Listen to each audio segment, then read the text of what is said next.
Probando. Un, dos, tres. Probando. Probando. And I do believe that we are live. Buenas noches, gente. This is, as always, Isidro Montalvo Espinosa, broadcast coordinator for Liga Nacional Puertorriqueña en Vivo. With me, as always, is my co-host, the redoubtable Luisa. How are you doing? Good evening. I'm doing pretty well. How about yourself? Uh, it's been a long week, and very excited for this baseball game, which is Hmm. going to be challenging. I Yeah, I can see they're up made against a really good team this time. not just any good team, our beloved Navegadores are up against the Murciélagos de Camuy. This is going to be an annoying game. They could win it. I'm not saying that Uh-huh. they're guaranteed not to or anything like that, but this is going to be one of their I can guarantee right now that even if they win this series, even if it's a sweep, even if Mhm. it's literally just 4 games straight, every one of those games, it's going to be the most infuriating victory you have ever seen. Now, why is that? You've intrigued me. The Murciélagos de Camuy, so this is the rivalry in Liga Betances in this era. For those of you who maybe are joining us for the first time or you're generally unaware of what's going on, the pardon me, just letting the out of the park Discord know we're here. Mhm. But for those of you who may be tuning in for the first time, Liga Betances and Liga Hostos are the two sub leagues, the American and the National League. And while we would technically, Liga Hostos is the American league of the two because it's younger by a minute. The Betances Mhm. deputy made it to the table first, basically, and signed his name first. The older and the younger of a pair of twins, kind of like Exactly. that. Yes. Couple minutes apart, right? Hmm. Despite that fact, I am going to say that this is the Yankees Red Sox rivalry of the 1900s. They are both very, very good teams. If you want a more National League centric analogy, perhaps Dodgers Giants might be a good example. These are both Okay. teams that are very, very good. They have spent a lot of money fielding excellent rosters throughout the season. Of course, we know that a few years ago, the Navegadores season in 1902 ended in heartbreak when they lost in 7 games to the Murciélagos, who then went on to win the championship against Fajardo. So Camuy actually got there first, and they got there with homegrown players. So they are not only different in terms of their they are not only the rival in terms of being just as good, but they are also the rival in that they, until this year, certainly, had a very different style to them. They Okay. recruited almost exclusively Puerto Rican players. The one exception is this year they are captained by a catcher with the truly incredible name of Mooney McGee. Sounds like a name you would make up to make fun of the Irish. Mooney McGee over here. It may very well be, but he's an incredible player. He might actually be their best player overall. Will, joining in the chat, just says Mooney. That's right. I actually looked up. I wondered if he could have a parody theme song at the time, and I looked it up, and unfortunately, Mother McCree is from 1910. Ah, I don't know if you. So when Tom Waits sings it in Ballad of Buster Scruggs, that's actually a plot hole. Of course, is unless it? he then goes on to compose it, I suppose. But Oh, I see. Because of the time. Gotcha. correct, yes, because of the metric system. Anyway, point being, these two teams have faced each other twice already in the postseason. One time it came out in Camuy's favor, one time it came out in Naguabo's favor. The real problem tonight is that the pitcher Camuy is putting on the mound. His name is Jose Guerra, and he has literally never lost a game against Naguabo. Ooh. Regular season, postseason, doesn't matter. Last year, the Navegadores lost one postseason game to Camuy, Wow. and it was the game against Jose Guerra. Mm. Uh-oh. Yes, so we should all. I know that we've got Will in the chat, and Will, you can tell everybody how much you prepare yourself for heartbreak whenever you show up to any of these games. But tonight is a night you need to be ready for this to end badly. Mhm. You can definitely see that Camuy has great players up and down. They've got the advantage at designated hitter and a catcher. I think I would agree with that. They're tied at first base, tied at center field. And unfortunately, I also have to agree with that. I wouldn't even say that the edge, I wouldn't even say, and this is might be controversial, but I think Cedro Pineda is the player you would pick between these two. If you were making what's my second baseman on my all LNP team, Okay. I think you go to this guy. I might be Mhm. wrong. He certainly isn't as good as he was last year, but I still think he's the better player between the two. Okay. So we just have to be ready for anything. Ted could, as he did, spoilers, at the end of the Serie Interdivisional, pitch a complete game shutout. That could happen. He could also, as we saw last week, hit four guys and throw two wild pitches, still come away with a win because he's Ted Balloon. That's how he Mhm. rolls. Yep. Or he could be off the mound by inning four, which is what happened when it was his start that ended the 1902 season. So I do think Ted is going to come into this with a chip on his shoulder. And hopefully, there are reasons to believe that the Naves have come into this game prepared. They've made some roster moves that we can get into. They have put Declan Milne on a much shorter leash lately, and Frank de Castillo is coming into this game hotter than anything you've ever seen. The man Woo! is hitting the ball hard. Finally, he's got triples, he's got doubles, so we're very excited. I also want to point out this is very funny. For a team that is so famous for home growing its players, the Murciélagos have a Welsh manager, Mitchell Ailey, who is inexplicably known as TJ. That's great. I love that. I assume his middle names must be something like Thomas James or something, but Thomas Jane. sure, yes, he's a Punisher. Mhm. So it's time we get down there and see the lay of the land. I wonder Well, what the weather's like. this is unusual because when we've had rain delays, it's usually still blue skies, but now we got some clouds. Not now. It is. There are 5,050 people fitting into the stands here, so it is not only What? standing room only, but I would have to imagine some of these people might be in danger of crowd crush. Mm-hmm. It is straight up raining. The temperature is 26 degrees, and as has been true this entire month, Ham Underwood better get those wheels working because he's going to be running all over center field. The wind is blowing out there pretty heavily, so it's some balls are going to carry. And luckily, these guys don't have a ton of heavy home run hitters, but that could be a problem. I should Mm-hmm. mention, by the way, Will has not been quiet about where he feels this game is going so far in the chat. I am very excited for tonight, he says, but terribly anxious as well. Hey, makes two of us. And then adds that the weather tonight is Gray Death, which would be an amazing nickname for Fulco Escobedo, the grizzled 44-year-old on the Metropolitanos who can still hit the hell out of the ball. Oh, that's great. The Gray Death. That would be amazing. In the other side of town, before we get this game started, in the Campeonato de Liga Ostos for the Sky Pennant, as it is known, it's light blue colored. It's an all brown pennant match between the Corsarios de Quebradillas and the Tumbabrazos de Carolina. Both of them pulled off upsets in the last round over Toa Baja and Ponce, about which we can only say snicker. As a Reyes de Juana Diaz fan, I am, of course, very gratified whenever the senores, as colloquially we like to say, eat poop. Nice. The Corsarios, I will say, their upset is much less of an upset. They were a very good team that just happened to get outpaced in the race for their division title. They had over 100 wins. If you allowed them within the traditional seeding structure, they would have been, I think, the number 3 seed.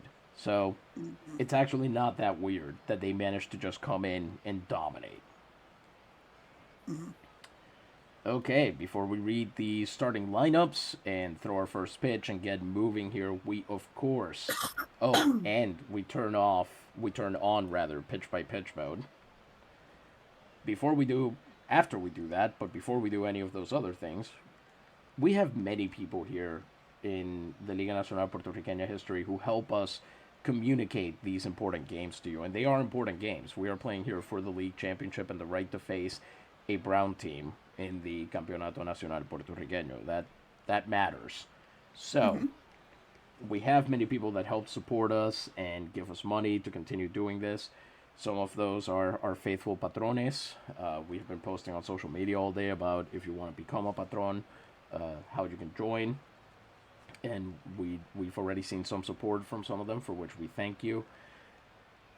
But there are also major, unfortunately, corporate sponsors that we have to go to make up the funding gap. And among them, there is a particularly famous one that we always have to pay some homage to. Who is this, Louisa? Well, you say unfortunately, but I say we are lucky to be supported by Dr. Gonzalez and his wood tar liquor. Folks, 50,000 patients have been cured over 10 years with it. Chronic colds, rogue coughs, abundant chest discharges, asthma, bronchitis, and other respiratory ailments cured. It helps with consumption and with bladder catarrh, which is inflammation. It purifies overhumored blood, and it whets the appetite for fattening. Not to be confused with other Dr. Gonzalez wood tar liquors, except no substitutes. And of course, it's sold in all good pharmacies, especially San Juan's own Farmacia Guillermetti, at the corner of Calle de San Francisco and Calle de la Cruz. Thank you very, very much, Louisa. The year is 1905. Puerto Rico has been a free country since 1871. That is 34 years. It has beaten off two invasions. It has made allies. It has helped liberate Cuba and establish a long standing diplomatic relationship with Haiti and the Dominican Republic. And tonight, in this free Puerto Rico, there is postseason baseball. First, for the visiting Murciélagos de Camuy. Leading off and playing first base, number 42, Artemisio Cortés. Batting second and playing center field, number 10, Roberto Gomez. Batting third and catching, number 17, Mooney McGee. Just never going to get over that name. Batting fourth and playing second base, number 20, Cedro Pineda, also known as Dos Árboles, because he is in fact named after two kinds of tree. Batting fifth and playing right field, number 40, Santiago Romero. Batting sixth, the designated hitter, number 25, Tadeo Ramirez. Batting seventh and playing left field, number 11, Javier Benavides. Batting eighth and playing third base, number 5, Luis Rodriguez. Batting ninth, the shortstop, number 6, Victor Sapien. Ooh, a winner and a wise man. Isn't that the first line of a Nickelback song? It sounds like it, right? Look at this daguerreotype. We do.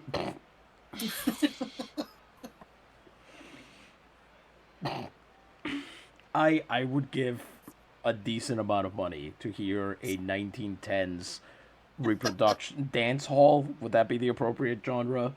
Reproduction of Nickelback's "How You Remind Me." Mm-hmm. I'm sure somebody's Oh, already done it. This is basically why Richard Cheese exists. yeah, that is true. By the way, I missed this. C. Siler 2021 says in the chat, accepts no substitutes, not when consumption is a possibility. Mm-hmm, exactly. I also want to note before we get into the Navigadores and get going here, I know we're delaying the action. It's because we're nervous. Trust me on this. But Victor Sapien is particularly famous in Liga Nacional Puertorriqueña history because the man was, you need to see what's going on here. Uh-huh. This this man was traded 3 times in the same offseason. What? He was traded he was originally part of the Reyes de Juana Diaz. He was Oh. traded to the Brujos, well, pardon me, sorry, the Hechiceros de Guayama. On the same day, he was traded by Guayama to the Guavaleros de Comerío. Huh. 5 months later, without playing a game, the Guavaleros traded him to the Señores de Ponce. And a couple months after that, the Señores traded him to the Murciélagos, where he has stayed ever since. Well, he got lucky there, being on such a good team. He sure did. I feel like it's more insulting to be traded after 5 months, because then they've seen what you can do. Traded on the same day, that's not really an insult. That just might be strategy. Yes, I will point out he also hadn't played a game for Comerío at that point. He must has have only practiced for played them, since huh? 1902. Okay, alright. This is what happens when you don't have a reserve roster rule like MLB has, where you can have some guys that get called in and put back on the roster. They didn't have this at the time, so some guys basically just got to sit on the bench all year because they were afraid that you might kickstart a contract or something along those lines. Okay. At any rate, so that's Victor Sapien, who I think is easily the most interesting player in Camuy's roster, just in terms of how they ended up with him. And the fact that he's their starting shortstop, shortstop has been a carousel for them, but we can talk more about that later. And I should mention that pitching for the Murciélagos de Camuy tonight, as I've already said, unfortunately for all of us, God help us all, is number 21, José Guerra. Good luck with that, Naguabo. And now, the starting lineup for your Navegadores de Naguabo. Batting first and playing first base, number 16, Rob Feaster. The Grackle. Batting second and playing second base, number 4, Etaoin Shirtlu. The Font of Wisdom. Batting third and playing left field, number 37, Vidal Santiago. The Barber. Batting fourth and playing right field, number 56, Frank del Castillo. Diablo Rojo. Batting fifth and playing shortstop, number 6, Benigno Valdez. Benji. Batting sixth and playing third base, number 12, Wally Bach. The Human Ripcord. Batting seventh and playing center field, number 27, Graham Underwood. Batting eighth, the designated hitter, number 18, Declan Milne. This is getting into real George R.R. Martin territory, but he is the wielder of the 100-acre wood. Yes. I think our more common nickname for him has been Eeyore, because he seems to bring the general mood down. It is very gray today. Is that his doing? Who knows? Good point. Maybe he's the Grey Death. That's George R. R. Martin as heck, right there. Yes, it is. And batting ninth and catching, number 0, Spike Stonehand. He doesn't even need a nickname. Why would he? His name is Spike Stonehand. That's the coolest name on the roster. And pitching for the Navegadores tonight, number 2, Ted Balloon. Loony Balloony. Also known as the Wild Man of Naguabo, especially after he hit 4 guys and threw 2 wild pitches last time he went out. Well, not last time he went out. Last time he was on stream. But during the playoffs, you would not know what to look at him. 4 wins and no losses, 33 innings, 38 strikeouts to 13 walks, and I don't even know how many guys he's hit in the playoffs, to be honest with you. Let's find that out together, shall we? He has hit 6 guys. I feel like in 5 games. He needs a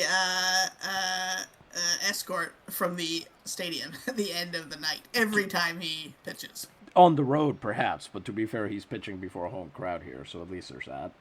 Oh, yeah, they're probably bloodthirsty for it. Exactly. They are, especially against the Murciélagos. I think every Naguabo fan is thinking, yeah. If the forkball goes wild, who cares?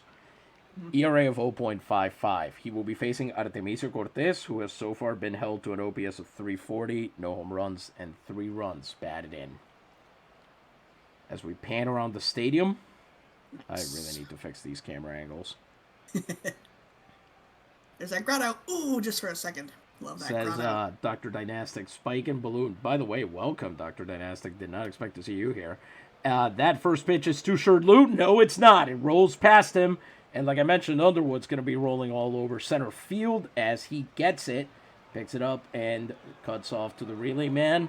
Cortez will hold to a single, and you can hear the Naguabo fans already mad. As I was saying, Dr. Dynastic says, Spike and Balloon is your starting battery. What could possibly go wrong? Mm-hmm. Good point. Is that the first time somebody has mentioned that to us? I think so, yes. I think so too.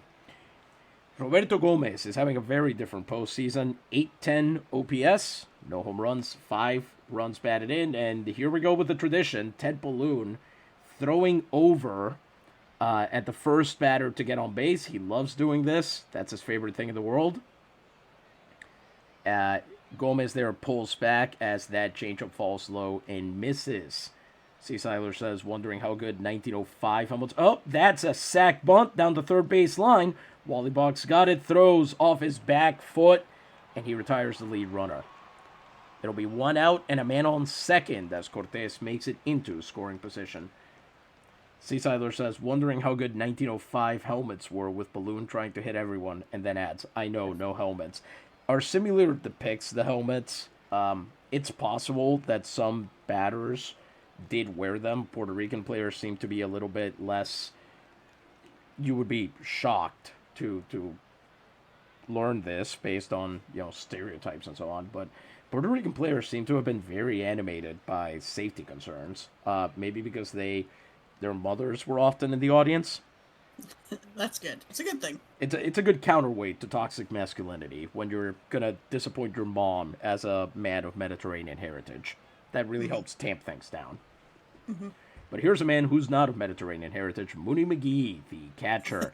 OPS of 825, no home runs, and 9 runs batted in. I say that, but he could be Celtiberian. Who knows?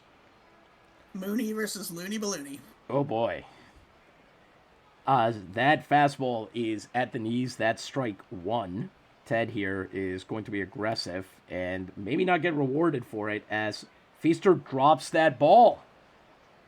He can't make that play, and that puts runners on the corners with 1 out for Balloon, who's already watching this.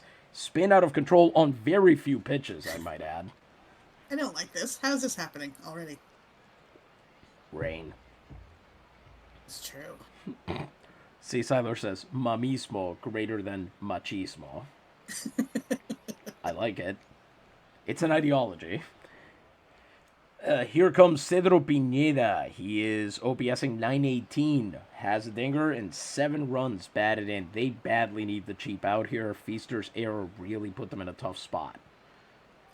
I just noticed the Argyle socks. Ugh, those. Oh yes, the Murciélagos are styling and profiling. They're not screwing around with the uniforms here. That fastball misses inside 1-0. Fun fact, Camuy, as that curveball catches the outside corner. I don't know how true this is as we get further into the late era of the Batman movies. I don't know how far this gets into kind of the Nolan era, but I know for several of the Burton and Schumacher movies, the noises the bats in the Batcave make were recorded in the Cuevas de Camuy. Oh, wow, that's amazing. I know there's some very impressive bat caves on the island. They sure are. They're very, very big, and they are currently not open to the public because the Hurricane Maria really did a number there. It took years to clear out all the water and make it possible for people to go down there, and then I think they've closed since. I was there a couple of years ago and got to see them, and that may have been the last they were open. At any rate, runners on the corners, 1-1 count, and 1 out for Cedro Pineda. Balloon here, he needs the strikeout, he needs the cheap out. Something needs to happen for him. as he misses with that forkball low and away. And You know, thank we're you. gonna. Hmm? Oh, sorry. No, go on. I was just going to say thank you, Dr. Dynastic, who is listed as our latest follower. That's 124. Nice. Thank you very much. It's an honor. Strike two with the fastball. You were going to say, Louisa? I know later we're going to talk a little bit more about mascots, but for reasons we will get into, I was looking up the Puerto Rican boa constrictor, which is a native snake, and I found that they like to hang in front of the mouths of the bat caves at dusk, Uh and huh. then they will catch bats in the air. And it is a constrictor, so they do then constrict them. Right. But they eat a lot of bats, which I was very surprised by. That's amazing. That's that is pretty wild. It Yeah. I can see having been to these caves. I can see how that would happen. I Hmm. understand the logistics of the situation, but it's still pretty great. Yeah. Eh, Imagine catching bats. Jeez. wow. It's a 2-2 count. Let's see if he can get Pineda out. Pineda flies that one out down the right field line, but that's going to go foul, so we'll stay at 2-2. I am telling you. Did I already mention what I'm trying to give up for Lent? You did mention something which I thought we were trying to avoid on the streams anyway, which That is is true. swearing. Yeah, I am very much trying to give up cursing for Lent, and I have a feeling that this game is going to be very challenging in that regard. So just be prepared for some perhaps extra ad reads now and again. Hmm. Anyway, it's a 2-2 count. Let's see if he can get him out here. Nope, he misses low with a forkball. And you know what that means as he brings the at bat to a full count. It's the 6 words everyone loves to hear during a baseball game. Here we go. This will be a payoff pitch. Woo! Did he? He gave up the walk. Fastball just barely outside. Doesn't get the call and loads the bases with one out for Santiago Romero, who is OPSing 580, has the other home run that the Camuy starting lineup has put up, and 7 runs batted in, which is tied for second on the team. So now what they need is a double play ball, and with this lineup, I don't think they're going to get it. As Romero bounces that one foul, a curveball there. And Ted's lucky he got the swing on that one. Romero, usually a very good batting eye, but for some reason he decided to pull the trigger. You really had to reach for that one, too. Exactly. 0-1 count. As Ted misses low and inside with a forkball, 1-1. Boy, this is already tense. Hits that one hard. It doesn't. It Sherloot to second for one, and they complete the double play. Woo! They get out of it without allowing a run. Unbelievably, Ted manages to get that double play ball that has been such a struggle for him, and Camuy will get nothing after all that work. Very well done by the infield there. That's the difference they make, and now it's time for the Navegadores top of the lineup to go to work against José Guerra, who, after an excellent regular season, has been struggling in the playoffs. He is currently sitting on a 3-2 record over 50 innings, an ERA of 2.34, which I know for modern viewers sounds incredibly impressive. And at the time certainly wasn't bad, but it's only about 20% over what you would expect of a pitcher. Mm-hmm. 30 strikeouts to just 8 walks, 13 earned runs, 42 hits. Jose Guerra, we should have checked this out at the time, but I mean, this is a very good pitcher. Side armor, ground baller. His slider is actually his worst pitch, and it's still better than most people's. He's got a curveball and a cutter, around which he shapes a changeup and a splitter, which the Navegadores struggle with. And So, he's basically flawless with those. Amazing. exactly. He is surgical with those two pitches. They're going to have to take advantage of any mistake and punish it, and even that may not be enough. But first up against him, it's Rob Feaster, who is currently OPSing 841, no home runs, 5 runs batted in, and 14 stolen bases in the postseason. Which is a lot, because I believe the record is 20, and it's held by his Nice. teammate. Healthy rivalry. Rob Feaster hit 4 for 19 against Camuy during the season, and here he just watches the slider catch the bottom of the zone, strike one. This is pretty much as he chops it foul there, a cutter. inside on him and jams him up a little bit. This is more or less the approach we've seen from the Naves during the season. As he lines that one directly at Rodriguez, who basically has to watch what he's doing. He's real up and at him play there from the third baseman. Yeah. And that's out number one. Here comes Shirley. He's having a pretty good postseason. 807 OPS, no home runs, 7 runs batted in. Been a very good bat. Has not moved out of the number 2 spot during the playoffs. His job is to get on base here, and he watches that cutter down and away on 1. As Shirley there watches the cutter miss down and away.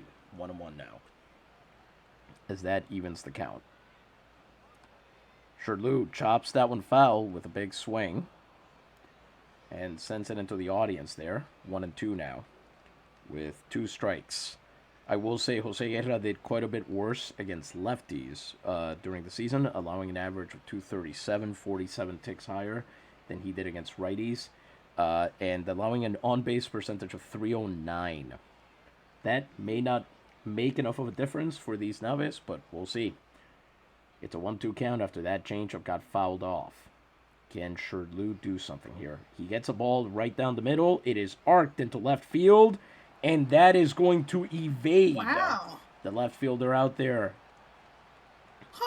Gomez has to go get it. And Shirley, I think, will have at least a double. After that one, it's a triple.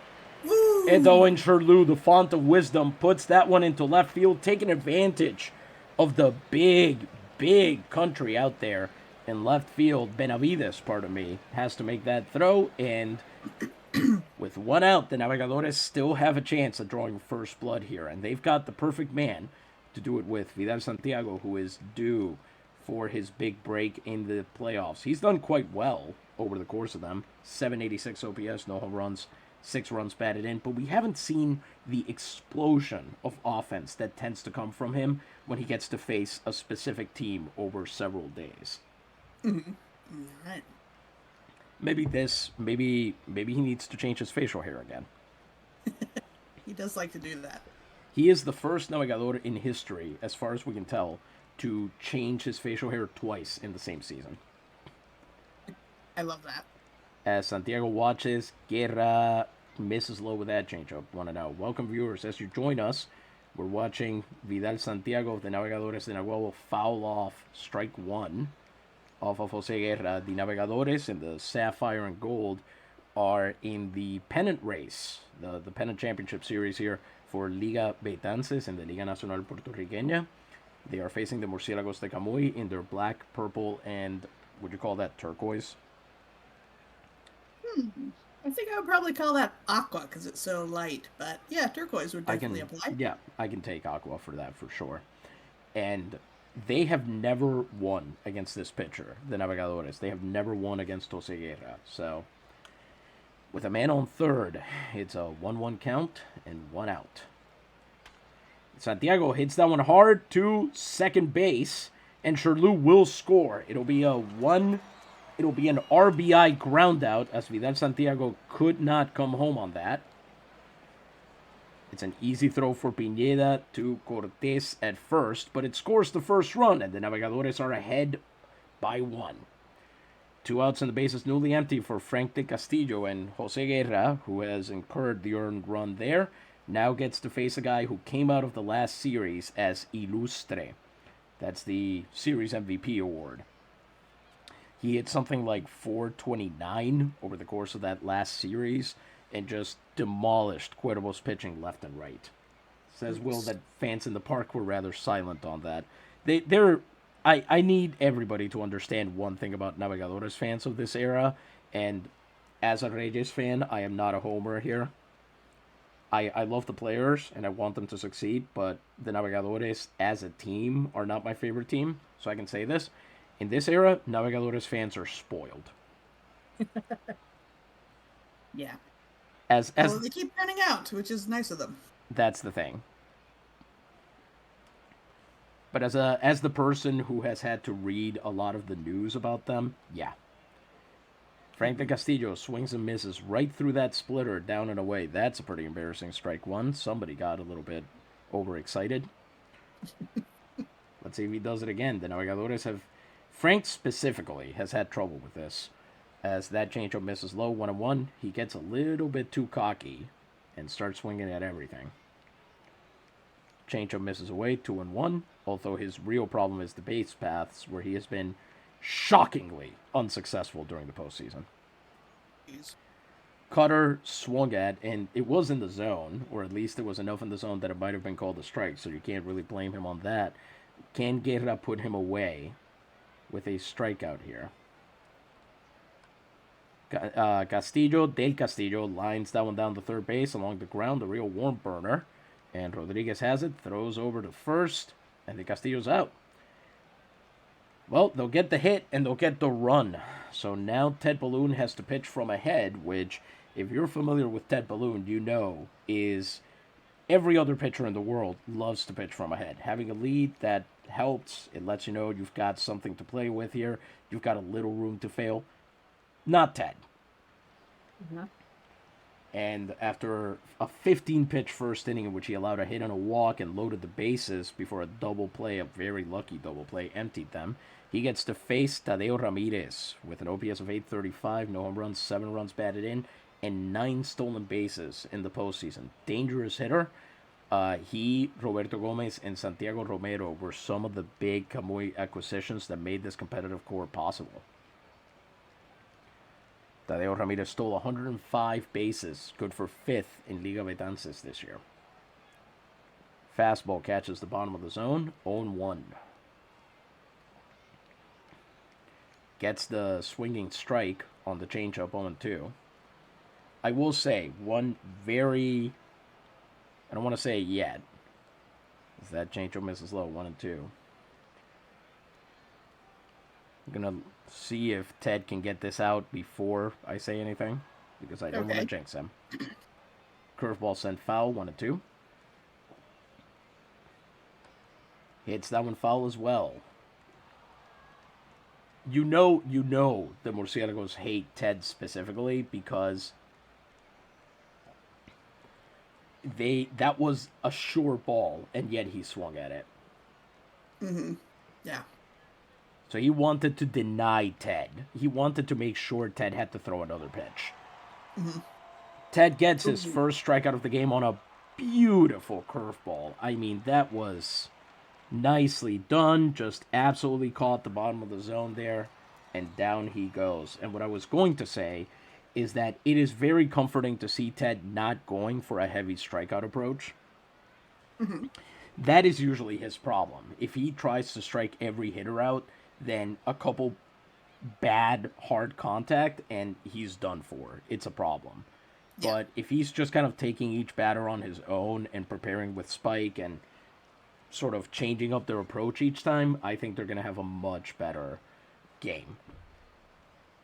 That requires Ted to sort of plan ahead and do things according to plan. He's not great at that. He is not. You're very correct. Javier Benavides comes up next. He's OPSing 620, no home runs, 2 runs batted in with the bases empty and 1 out. Outfield shifts left for him as that fastball misses just outside 1-0. 620, dang. In which direction? That's good, isn't it? That's very good. No. At least for the postseason. What am I thinking I'll say for the postseason it's not, but I can actually check. You want your good guys to not be doing that. It is actually just a smidge under average. Okay. But I don't know what I'm thinking of. I would gather that he probably did better. No, actually, geez, he did worse. Well, no, he did 5 ticks better during the regular season, but the average OPS in the league this year was somewhere on the order of 629. So he was just a smidge under average. Okay, fair enough. A 1-1 count. Benavides has been pretty good for them as a bench player. It's kind of surprising that he had to move into starting this year. Fastball for a called strike, 1-2. All fastballs so far, which tells you Ted is trying to overpower him. So he is going for the strikeout here, and he should because he gets it. All Nice. fastballs, and he strikes him out swinging. 2 outs, bases empty for Luis Rodriguez. Third baseman, defense guy extraordinaire. And you can see that because his OPS in the postseason is .465. 3 runs batted in. But he has a history of being surprisingly good now and again. And is this going to be one of those? No! Valdez takes the first pitch ground out, sends it over, and Camuy can't get anything across here in the top of the second. The Naguabo remain in front 1-0, and they'll get another chance to tack on some runs in the bottom half of the inning. Valdez, Bach, and Underwood are guaranteed to go in this half of the frame. Valdez is currently OPS in .697, no home runs, 4 runs batted in, and has 6 stolen bases. José Guerra, 16 pitches over that first inning, allowing a hit and an earned run. Benji this year went just 2 for 14 against Camuy, and you can see why as he went after an obvious ball 1 cutter away. 0-1. That's a rough start for him in this at-bat. Can he do any better? No, he swings again through another cutter, this one way up high, and he is now behind in the hole. He's 0-2. Can Guerra get his first strikeout of the night here?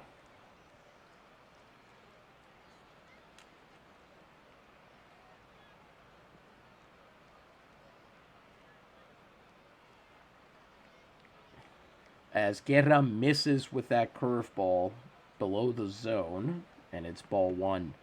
Benji getting a little bit back there. He has previously worked several at-bats where he manages to work a full count and then somehow get on base. So with him, you always have to wait. Benji rewards patience. Fouls off that changeup, Guerra now at 20 pitches. And on this 1-2 count, hits that one to Pineda at second. He's got time. He gets there, turns, throws to first. And it's a ground out for out number 1 here. A 5-pitch ground out from Valdez to bring up Wally Bach, who was doing very well in the early series, of the postseason. He's still doing all right. OPS of .691, certainly better than we expected, with a home run and 4 runs batted in. He comes up with 1 out and the base is empty here. As the outfield shifts right for him, which is very interesting. He's a right-handed hitter. That cutter is not so far down in the zone, and it's strike 1. Meant to hit F8. Yeah, he pulls most of his hits. I don't understand that at all. Yeah, very much. Well, maybe it'll help him here, as that 0-1 pitch is a cutter, and it's low, 1-1. Guerra does not appear to have gotten the message that none of these guys can hit splitters. Cutter goes down, and it's ball 2 now, 2-1. He misses inside. Oh, no, he doesn't. That splitter, which was a ball, is going to be called a strike. Guerra finally, maybe he overheard me. Yeah. Wally Bach on a 2-strike count. Let's see what he can do. McGee puts the sign down. Guerra throws that one, and it is under the zone. Tried to retire him with a breaking ball, but he misses, and that'll bring us to a full count. So you know what that means. This will be a payoff pitch. Woo! Throws the pitch. Bach! Oh, my Lord! That's a play and a half. A bullet to the right side, and Pineda is there to catch it. Completely unexpected. He robs him of a hit with a running catch there, and it's 2 outs and the base is empty. So 2 long at-bats. Good at-bats by good players, but they've got nothing to show for it. And here comes, with 2 outs, Graham Underwood, who's actually been doing very well so far in this postseason. Although I will unfortunately have to say that in his last game, he had 3 hits and never came around to score because he got caught all 3 times stealing. No! Ham, how could you? He nonetheless is second on the team for stolen bases and either leading or second on the team for runs batted in during the postseason, as he has an OPS of 841 and 8 runs batted in. He's had a lot of uncommonly heroic moments, our Ham, so let's see what he can do here. Come on, Ham. I will point out that it is unwise to run during this series. McGee is one of the few catchers who can really put up against Stonehand in terms of arm strength and throwing hard out there. Mm-hmm. They're still going to try it. Yeah, definitely. Slider falls low and away from Ham there, but it's strike one. Well, that shouldn't be a strike. Come on. This umpire has issues. Change up, high and tight. Call the ball, 1-1. Evens the count. Okay. All right, I guess. Underwood fouls that one off and apparently thought he had something there because he took off running. But it's a cutter sent behind, and it's a 2-strike count. Guerra here at 30 pitches. They've done a good job getting him to extend the pitch count. Let's see if Ham can last one more pitch and double it. He does. He fouls that one backwards, so we'll stay at 2 strikes here as he puts away a cutter and a changeup from Guerra. Can he do it again? Curveball misses outside. Great take from Underwood there, and it's a 2-2 count now. As the at-bat continues. Underwood puts that one through. Not quite. Cedro Pineda getting all the work there as the ball held up on the dirt. And he flipped it to first. The side is retired, and the Navegadores also hit a clean inning. The score remains 1-0 as we head into the third. So flagging down the umpire to say, Pineda is too good and it's not fair. We're not having a good time out here. Yes. Doing the Michael Shannon from Knives Out. No. Let's check how things are going in the other league. Right now, Quebradillas and Carolina are playing. This is the only other game going on in the LNP. Quebradillas is ahead in the series, but as of right now, they are behind in this game. Carolina is winning it 1-0. Nice. Carolina only started making it to the playoffs a couple of years ago, so this is very gratifying to see. Quebradillas has had their days in the sun, and certainly they've been overshadowed in recent years by Isabela in their own division, but it's truly surprising that I said overshadowed earlier, but really they've given Isabela a huge fight, everything you could hope for, up to and including sweeping them out of the postseason twice. So as we head into the third, Ted Balloon, 26 pitches, 2 innings, 1 hit, 1 walk, 2 strikeouts, and he now faces Victor Sapien, OPS of 483 with 3 runs batted in. Sapien, who batted .224 during the year, is wearing purple shoes, and that wins you a lot of respect here. Yay. Changeup misses low, 1-0. It's fitting they have very dapper uniforms because they have such a dapper mascot. Exactly. For those of you who are unfamiliar, the Murciélagos mascot is if you've ever imagined Pepe Le Pew as a bat, and slightly more successful. Changeup is called a ball, so the umpire gives it to us as well. Again, one of those cases where you wonder if the umpire is maybe standing a little bit too far to the left versus the plate. Yeah, that does make sense. 1-1 count. Or maybe he's just been dipping into the rum. That's always a possibility. As that is sent foul down the left field line, that'll be strike 2. You gotta test it, that's all. Exactly. Quality control. Mm-hmm. I had a friend's cousin when I was a kid that was his nickname in Puerto Rican Spanish, Quality Control, because he would just grab fries off your plate. That's pretty good. Exactly. 1-2 count. And he got him. Called strike 3 with another curveball, which has just been working very well for Ted, and it's an out, and the bases remain empty as the batting lineup turns over, and Artemisia Cortez, who broke up the no-hitter in the first at-bat with a single, comes back up. He's 1 for 1. So obviously Ted is looking for revenge. Starts him out with a low fastball, 0-1. Here's a, let's see if I can make this happen from here. As that fastball misses outside, doing the count of 1-1. Let's see. I'm currently, I don't usually do this, but I'm giving viewers a minute and a second here to make a prediction. Mm-hmm. Man.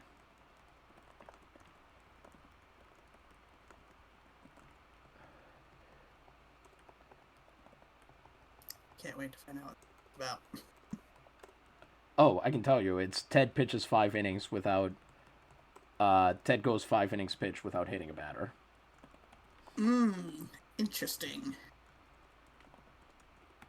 I think he might be able to do it because he tends to hit the batters the later he is still in the game, right?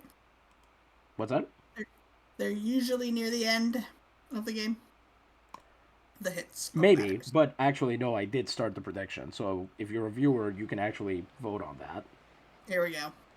And you can win pesos de pelota if you vote and get it right. Now, what I don't know is how to confirm the result of the prediction. So maybe I should have checked that out first, but we'll see. All right, 1-1 count. Artemio Cortes hits that one long and deep, but that's going to go foul.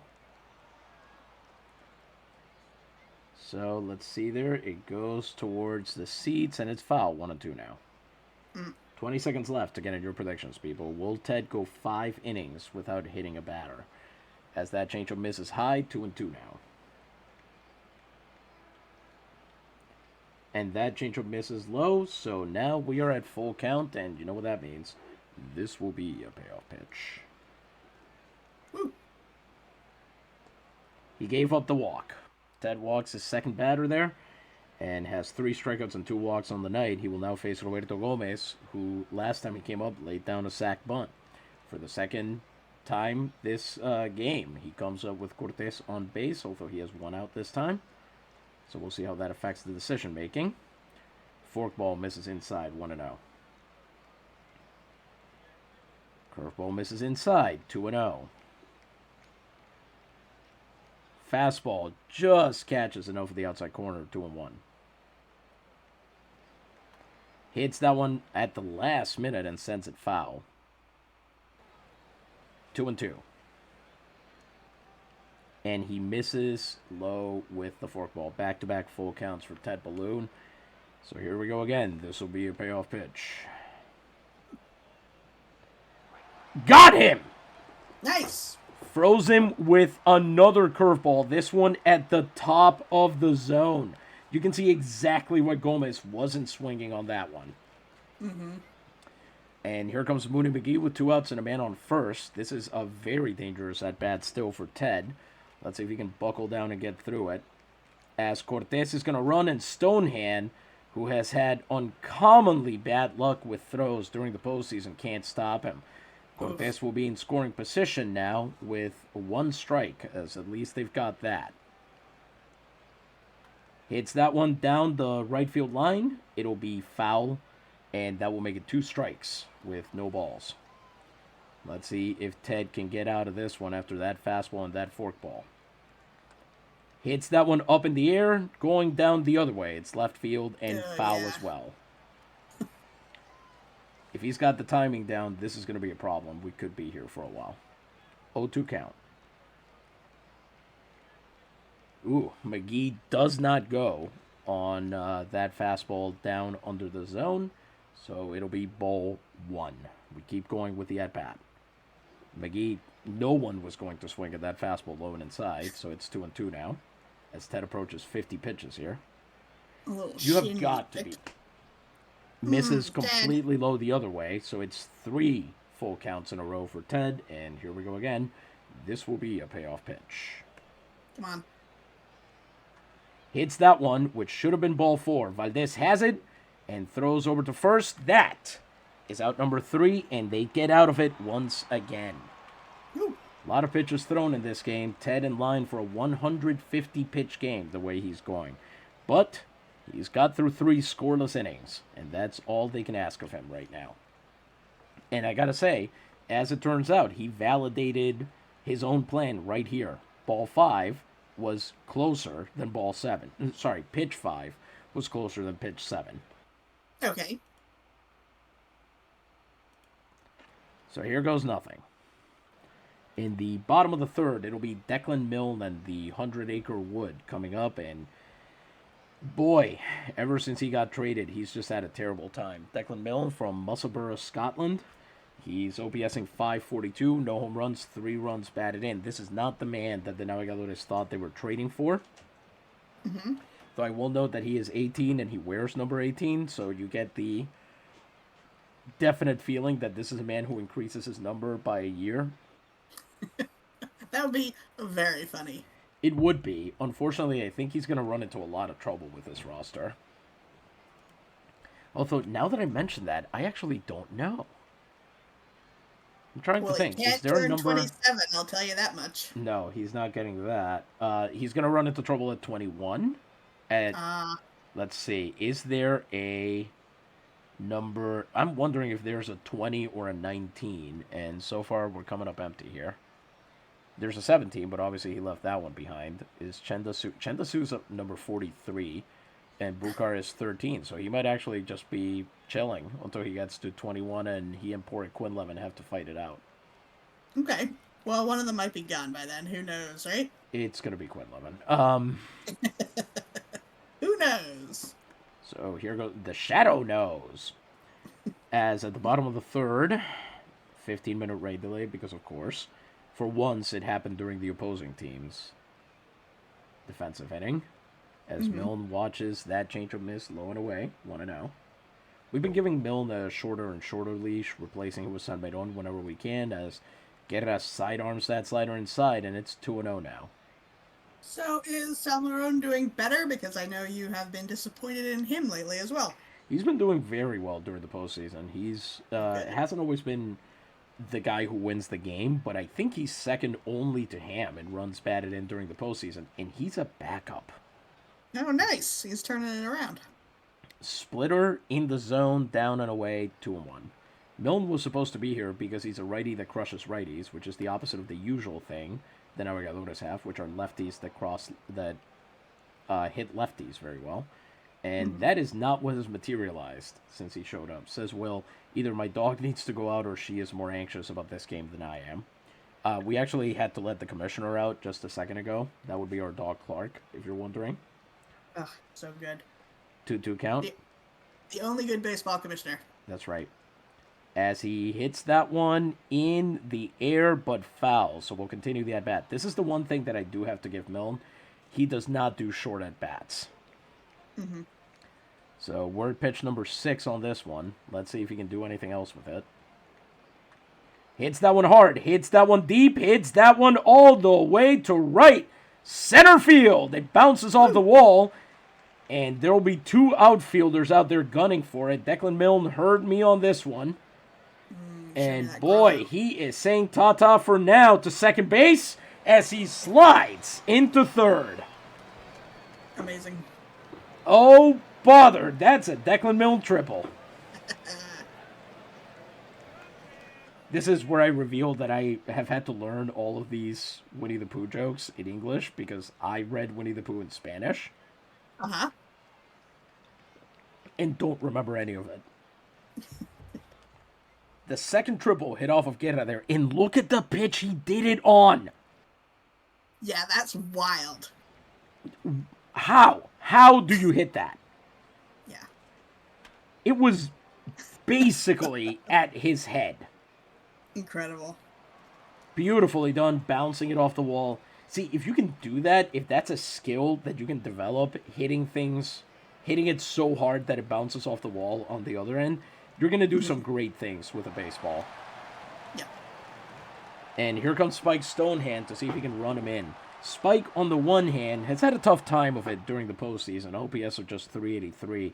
No home runs, 3 runs batted in. And we're talking here about a man who, during spring training, shared that he was very disappointed that he was now considered a competent enough hitter that he could be put in a game from the bench to try and drive in a runner. He lamented this because that is not supposed to be his job. Hey, when a workplace gives you new tasks. Exactly. This is not what he asked for. This isn't in the job description. Mm-hmm. That purple catcher's gear is just chef's kiss. As that splitter misses low, 1-0. Curveball is just barely in the zone, 1-1. Stonehand hits that one foul. It'll be 2 strikes. And he's struck out his share of times, but he's also managed to drive in runs in weird circumstances. Spike has had a very odd postseason, is what we're going to say about him. Yeah. But it has not been, I will say that it has not been devoid of good stuff. Let me put it that way. And there you go. He strikes out on that one. A curveball there, and he goes down as José Guerra hits pitch number 43. He will now face Rob Feaster, who's over 1, with 1 out and a man on third. Can Rob bring the man home? Can the Grackle get him in? As that ball misses, Seasiler says what we're all thinking. Don't strand him. 1-0 count. I know one person who's watching this with his eye between his fingers, and that is our lead postseason reporter, Simon Collazo Vera, who is a Murciélagos fan. So, Simon, if you're out there, you're the only person cheering for the purple and black right now. Just so you know. 2-0 count. If you saw that, here's a question, Louisa. Is it Kofi or is it Ko-Fi? I think we've had this conversation literally 4 times now. We have, and I always assumed it was Ko-Fi because it's like is, a bunch of people are financing something. But the company themselves, I think they're Australian. I don't know. Oh, no. But they see. I don't know if that's true. People in the ads, the videos that tell you how to use it seem to have accents. Not sure. They say it differently. Oh, I don't remember how they say it now. Ko-Fi. It's not Ko-Fi. Not Ko-Fi for sure. Right. Anyway, if you saw that page, so the reason that we send that around is because obviously if you want to help us, meet our monthly costs, that's great. But also we have a membership option where for $3 a month or more if you would like. So we don't want to take anything away from the folks at the Pro Baseball Experience. They run everything for free and they have tons of volunteers. They're great people. You should check them out.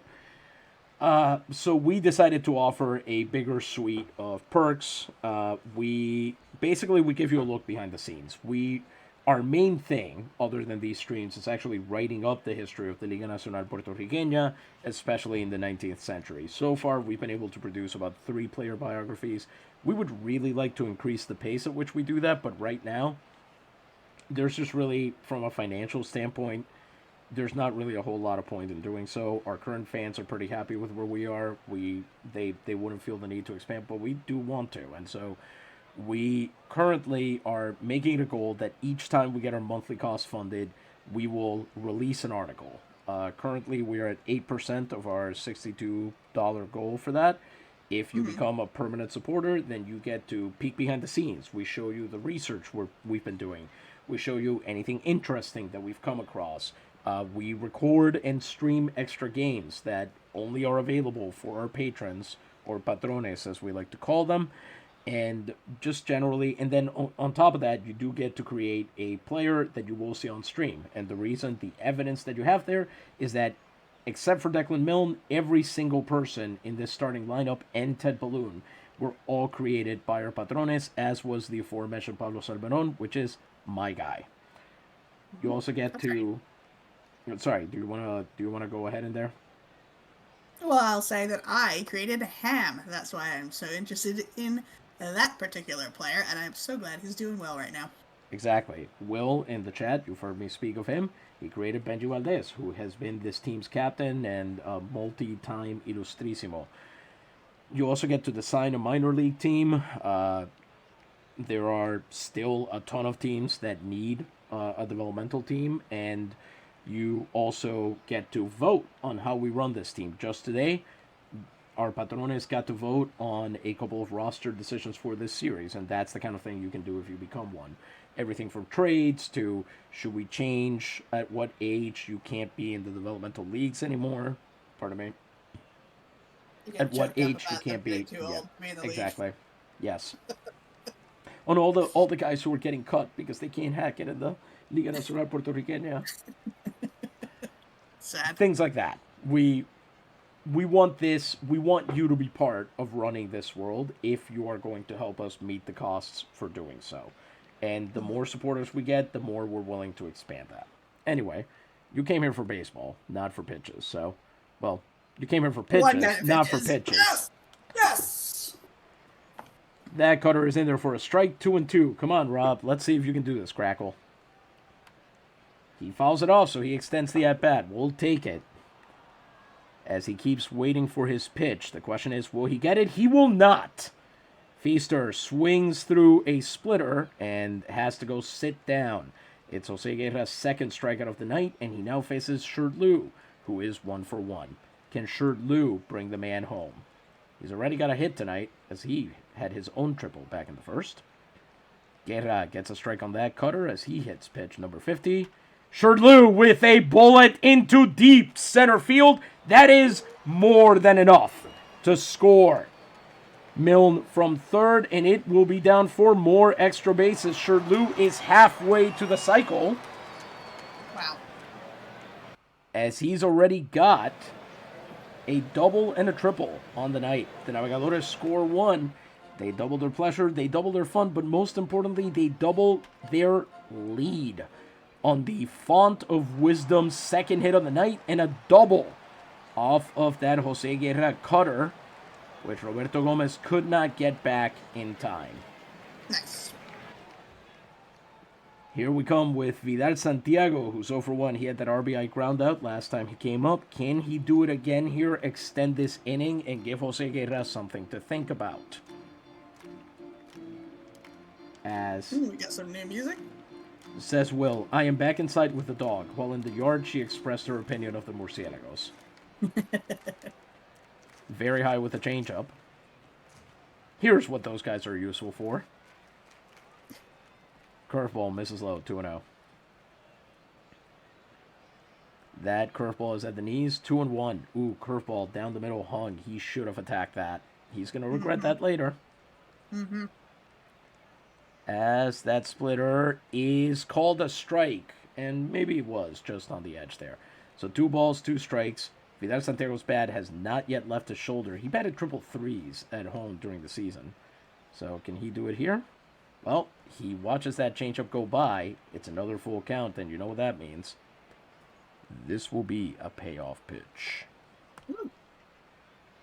He draws the walk. Did you course. notice? Not one time did the bat leave his shoulder. That's very good. He I love made that. him do that.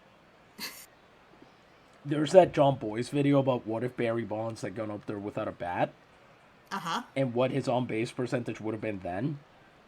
Mm-hmm. And that is basically the at-bat we just saw. If he Yes. had not had a bat with him and the pitcher didn't know that, we would have seen that exact at-bat happen. Frank de Castillo comes up. He's 0 for 1 on the night. Can he redeem himself after that, frankly, slightly embarrassing performance last time out with 2 on and 2 outs? During the season, he had 343 with runners in scoring position. That's not nothing. As that slider misses low, 1-0. During his career, Frank is hitting about 303. He watches that splitter fall away for a strike to even the count, 1-1. Against Guerra, he's got 1 hit in 3 at-bats. He pokes that one foul off the tip of the bat, and it'll be strike 2. Now here's where things get hairy for Frank de Castillo. He is not a fan of the 2-strike count, and he usually declares that non-fandom by getting himself out as quickly as possible. Mm-hmm. There we go. He strikes out on a changeup, so the Navigadores pick up another run on 2 hits and a walk, but they strand 2 runners, which they probably badly wanted to get home. So they now lead the Murciélagos 2-0, but mid-game Ted is now on the mound, and, well, mid-game Ted does what mid-game Ted wants. But before that, Right, shall we have a word? Before we continue with that mid-game, we are going to have a word from one of our sponsors. I am going to step away from the booth. Louisa, the booth is yours. And if you have never been to one of our games before, these are real ads that we have read and translated from the Boletín Mercantil de Puerto Rico, which is a real newspaper that existed in Puerto Rico 1871 to about 1915, if I remember correctly. And real link to the Puerto Rico of the time. You can see what the middle class in Puerto Rico was thinking, what they were ordering from the United States and England and so on. And Louisa's going to do her best to embody those ads. So have fun with it. Really enjoy it because they're wonderful. Thank you. Folks, this one's more of a PSA for you to better yourself. This is about the metric decimal system. This unfamiliar system, only recently adopted by the government of the Republic, may prove confusing. But not to you, with the equipment the Bulletin Mercantile is selling at its press office. First, for merely 30 cents, Lieutenant Colonel Don Rafael Rosado Brincau's lessons in the metric decimal system, quote, an important didactic work accepted as text in schools and for which the press of this island holds much praise, end quote, can all be yours. If you've got 75 cents to spend, Don Pascasio Sensert's metric decimal system is available in paperback, though we have absolutely no information as to why this is more expensive than a school textbook. Pay 75 cents and find out. Lastly, if you'd like a quicker reference, the Bulletin sells charts and signage of various sizes depicting the weights and measures used in this new system. Price depends on the size of the chart and how many different units it covers. Ask at the front desk, because we won't tell you. It's a secret. I love this idea. I love the idea of a cheat sheet up in a store or whatever to be like, let's see. Let's all agree on this new system. Let's force it through. Personally, I really wish the United States had forced it through in the 70s like they threatened to. Because then I never would have had to learn the imperial system. Although when I'm making things, it's useful to remember that a centimeter is about the width of my little finger, whereas an inch is about a finger joint length. This kind of keeps me honest. It keeps you grounded. Exactly. Oh, that's wonderful. We're gonna just let everybody know on social media that they should join in the game because it may be, this game is going to enter the cool zone at some point, and you just need to be ready for it. You think Camuy's gonna break loose and score a bunch of runs? Yeah, unfortunately that does seem to happen a lot. Okay. Alright. They tend to have very good luck with the timely collapse of the Navegadores, let's put it that way. What, can I ask, this prediction thing? I made my prediction, and then all that information has just disappeared. Does that come up again at the end or something?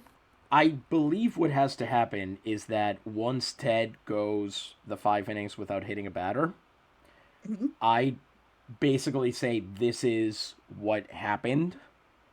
Okay. And then that will give you the points if you bet that outcome. Oh, okay. I have to confirm it within 24 hours is my understanding of the prediction being made. That's good. Okay. Or everybody gets refunded their bet. Welcome, viewers, as you join us. We are entering the 4th inning of this game here. We're just letting everybody know on social media they should hop in and enjoy. Ted Balloon is so far holding his own, but you all know what happens in the middle of a game when the wild man is pitching.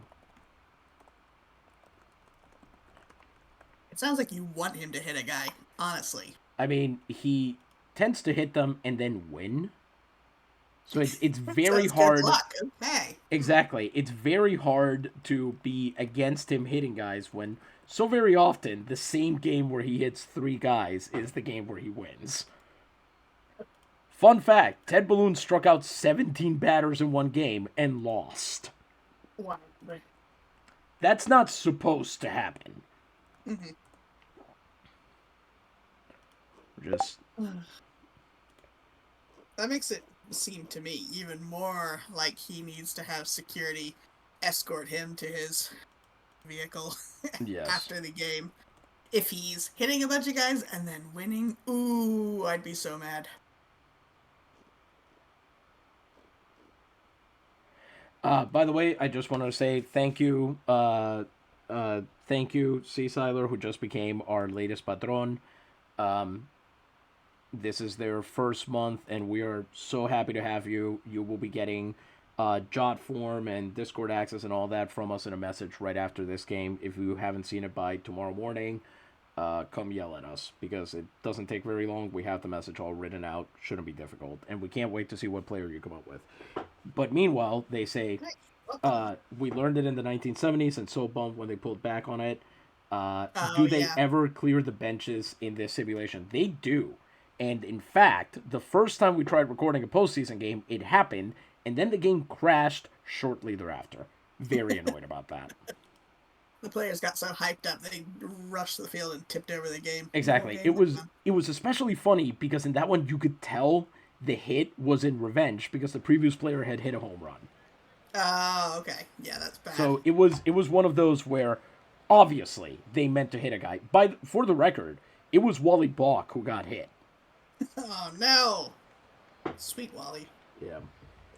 Anyway, I also wanted to say, have you seen the Washington's Dream sketch from SNL? It's Nate Bargatze pretending to be George Washington and having a very hard time reading the cue cards as he explains that his dream is for a country that has its own system of weights and measures. No, I have not. It's That's pretty good. It's a thing. The same person sent it to me 2 separate times. I didn't watch it the first time, and when they sent it to me the second time, I said, I just realized the worst part of this is you sent me this before, and I didn't watch it that time. So now I feel very guilty about it. And my friend replied, I don't know what it is about this that makes me think of you. And I think it's the fact that Kenan Thompson keeps asking what happens to, men of color like me, and George Washington keeps ignoring him. Yeah, that makes sense. That sounds like the part I would want to play that situation, bringing up the problem.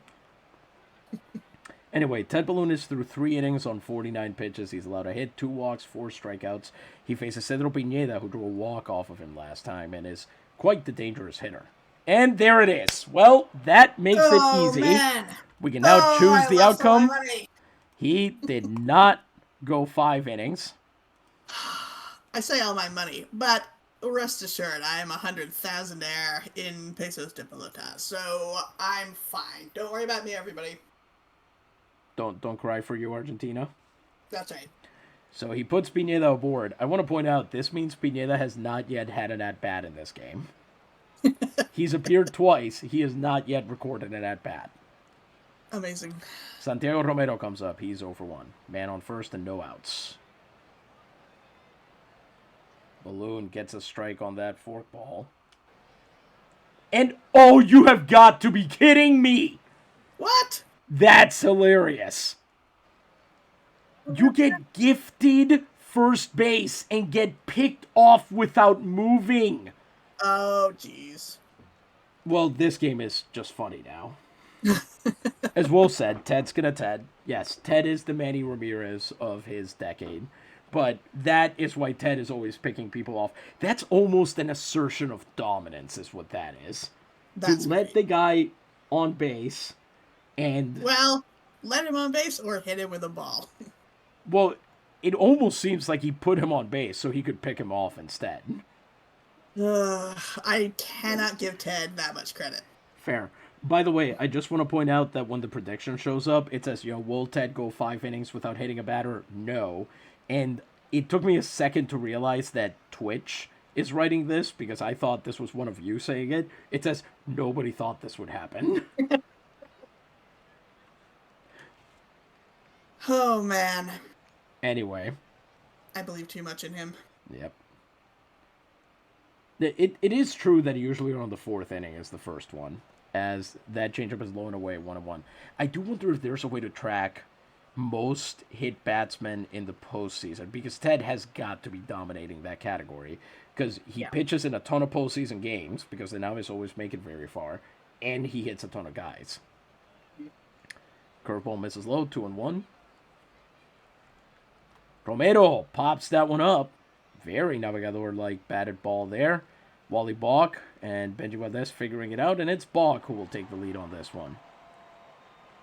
Catches the can of corn, and it's 2 outs and the base is empty for Tadeo Ramirez, who is 0-for-1 on the day. Ted has been very good at pouring cold water on various hot hitters during this postseason, and we're kind of seeing that happen again, where if he stays out of his own way, if he doesn't hit too many guys, if he doesn't walk too many guys, things tend to go well. Yeah, but when does he ever not walk too many guys and not hit too many guys? Point. As he gets 2 quick strikes on Ramirez, first with a fastball and then with a curveball, the second one of the swinging variety. Ooh, Ramirez checks his swing just barely on that curveball, and it's 1-2. Let's see if Ted finishes him off here on the next 2-strike pitch. That is hit hard out to right field, but it arcs foul away from the Castillo, so we'll stay at 1-2. If this becomes a bullpen battle, I think it'll be interesting. And here goes Ted. Misses low with a curveball, 2-2. Interesting. 4 curveballs in a row. Not what I would throw in this situation, but, you know. Maybe throw a forkball. Maybe. As Ramirez fouls that one away. Watch it be a forkball. Nope, it was a fastball. 2-2 count still. Ramirez hits that one down the left field line, but foul, and this is officially a battle. Says Seasider, I always seem to either just say the name of the site as coffee, as in buy me a coffee, which I've heard before. Otherwise, co-fi like co-finance, as you were saying, Louisa. 2-2 count. Works for both. Ramirez checks his swing again, and this is a full count now. Pitch number 9 coming up in this at-bat. And hopefully this will be a payoff pitch. Tentative. Woo! He got the walk. Number 3. So he struck out 4, walked 3, and now he faces Benavides as Tadeo Ramirez is on first base with 2 outs. Stonehand, I don't think... Oh, here we go. Stonehand tries to get him. But no, he's safe in time. 0-1. Good attempt at a heads-up play, but it didn't work out there.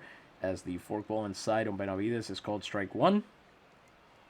Balloon also gets a strike on that curveball. 0-2. Let's see if he can finish him off here. He does! 3 quick strikes. And Ted Balloon gets his 5th strikeout to stay ahead of his walk count. The Murciélagos strand both base runners. The Navigadores remain ahead as we head into the bottom of the 4th. Valdez, Balk, and Underwood will come up against José Guerra, who is at 61 pitches over 3 innings. 3 hits, 2 earned runs, 1 walk, 3 strikeouts. Benji Valdez is 0-for-1 on the day. He doesn't like to do that. Says Will, the walk was just a setup for the pickoff. Yep, pretty much. As Valdez fouls off that cutter, 0-1. He checks a swing on the cutter again. 1-1 this time, as that falls away. He hits that one right to Sapien at short. Sapien makes a long throw to first and just gets it in time. Beautiful throw. So on 3 cutters, there goes Valdez. And here comes Balk, who's 0-for-1. Last time he hit a bullet that should have gotten over Cedro Pineda's head and just didn't. So he'll be looking to swing hard on this one with 1 out and the bases empty. As that cutter misses low and away, 1-0. Says Seasider, more ads in the sex. Yes, indeed, and heaven forfend that we go into free baseball, but if we do, in the 9th, we'll also get one. And usually if we get rated in between now and then and our viewer count spikes, we'll usually throw in a couple extra ones so people will be happy. Strike 1 called, 1-1, since a lot of those, once you hear the ad reads, that's when you hang around. Yes. Because all these panic medicines you haven't tried yet. All this snake oil, all this castor oil. Splitter down and away, 2-1. Was that ever from beavers? What's I that? wonder now. I wonder. I'm thinking about the name castor oil, and I was wondering if it was ever actually from beavers or if it's just unrelated that it has that name. I know it has to do with beavers, but I don't Yes. know whether it was extracted from themselves as Bog swings right through a curveball. Mm-hmm. I am so hopped up on patent medicine right now, says C. Seiler. Stuff. I am not hopped up on patent medicine. 2-2 count. I Unless Coca-Cola counts, I guess, technically. I once saw in my state they have a fair every year on the day that the city of Newcastle gained its freedom from the state of Pennsylvania. Uh-huh. Go on. So, this is a celebration that is set in the historic part of the city, and everyone dresses in costumes, and it's supposed to be the 1700s. So, I see. they have a guy who does this great stage show. He gets up on a little wooden stage and he does a whole patent medicine Mm-hmm. spiel for you. It's so good, so funny. It's very entertaining. I always thought it was a huge missed opportunity that he doesn't have anything to sell. Because if Hmm. after that pitch, if he just sold you a little glass bottle with colored water in it, you could sell a million of those. But Is he's it not thought is that it far ahead. run by the municipal government or something? Because they might not be able to get away with that. No, I think he is hired. I think maybe he usually does like Ren fairs and stuff. Hmm. And he's just hired to come and do this here Fair for. enough. So good though. 2-2 count. Balk hits that one foul down the right field line. I really hope Out of the Park 26 has less predictable foul paths. Mm-hmm. 2-2 count. If anybody from the development team is listening, which you might be, that'd be good. And Balk strikes out on that one. Big swing and a miss on the curveball. Fourth strikeout for José Guerra, who now faces Ham Underwood, who is also 0 for 1 on the day. 2 outs and no one on. I think something's going to happen on this very pitch. Underwood hits that one through the left side gap, and he'll be on. Nice. Come on, Ham. It's a nice little single there, and the question is and on a splitter, no less. Now, the question is he going to be able to make it over to second? Because with McGee behind the plate, I mean, this is not nobody. This is a great defensive catcher, so we should be worried. But here goes nothing. Declan Millen at the plate. He is, of course, 1 for 1, having hit a triple his last time up.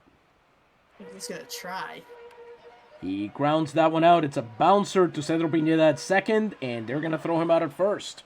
So, once again, Cedro Pineda just all over the field here during the Naguabo innings. We are through 4. The Navegadores remain ahead 2-0, and Ted Balloon there gets to face Rodriguez, Sapien, and Cortez in the top of the 5th. You know, Ham. We saw Ham cross paths with the ball. Very, very close. He really should have just kicked it a little bit, right? That's gotta be okay. That would have been an automatic out. No, let them kick it a little bit. Come on. Just a little bit. Just have a little ball kick. Be As a cool. Be cool. This is me talking to the umpire. Very That's right, close up. yes. In the bottom of the 6th, Carolina is now ahead 3-0 against Quebradillas. Joey Kroos, or Kos, or however his name is pronounced, hit his 6th homer of this postseason. He already had the record because he's already hit 5 homers in this postseason, and then this is just extending it. Before then, there were a bunch of dudes who had hit 4, most notably Maurice Knight for the San Isidro's de Morovis in 1901, who then promptly retired. You gotta go out on top. Exactly. So here goes nothing. Top of the 5th, Rodriguez 0 for 1. Ted Balloon, 66 pitches over 4 innings. 1 hit, 3 walks, 5 strikeouts. And if he can tighten up the at-bats a little bit, such as by doing that, assuming Rob Feaster holds on to the ball, which he does, Rodriguez bounces that one right to him. It's 1 pitch and 1 out. If he can keep getting that kind of out, he might last this entire game. Here comes Victor Sapien, who is also 0 for 1. Struck out last time he came up. The curveball gets a very generous strike 1 call, 0-1. Sapien pops that one up, but that is also going to go foul. Notice once again that the wind is supposed to be blowing out towards center field. So 2 quick strikes on Sapien. Let's see if Ted can finish him off here, pick up his 6th strikeout of the night. He cannot. Misses low with that curveball, 1-2. Sapien, bit of a free swinger as much as anybody on the Navigadores lineup, and he fouls that one off as well. Changeup sent foul. We stay at 1-2. Ted still looking for that strikeout. Instead, he gets a hard hit. It's too short Lou at second. He throws to first, and that's out number 2.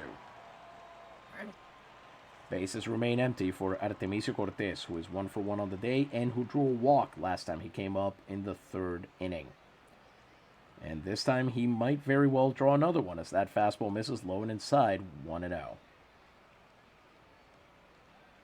Here he goes again. Cortez hits that one high and deep into right center.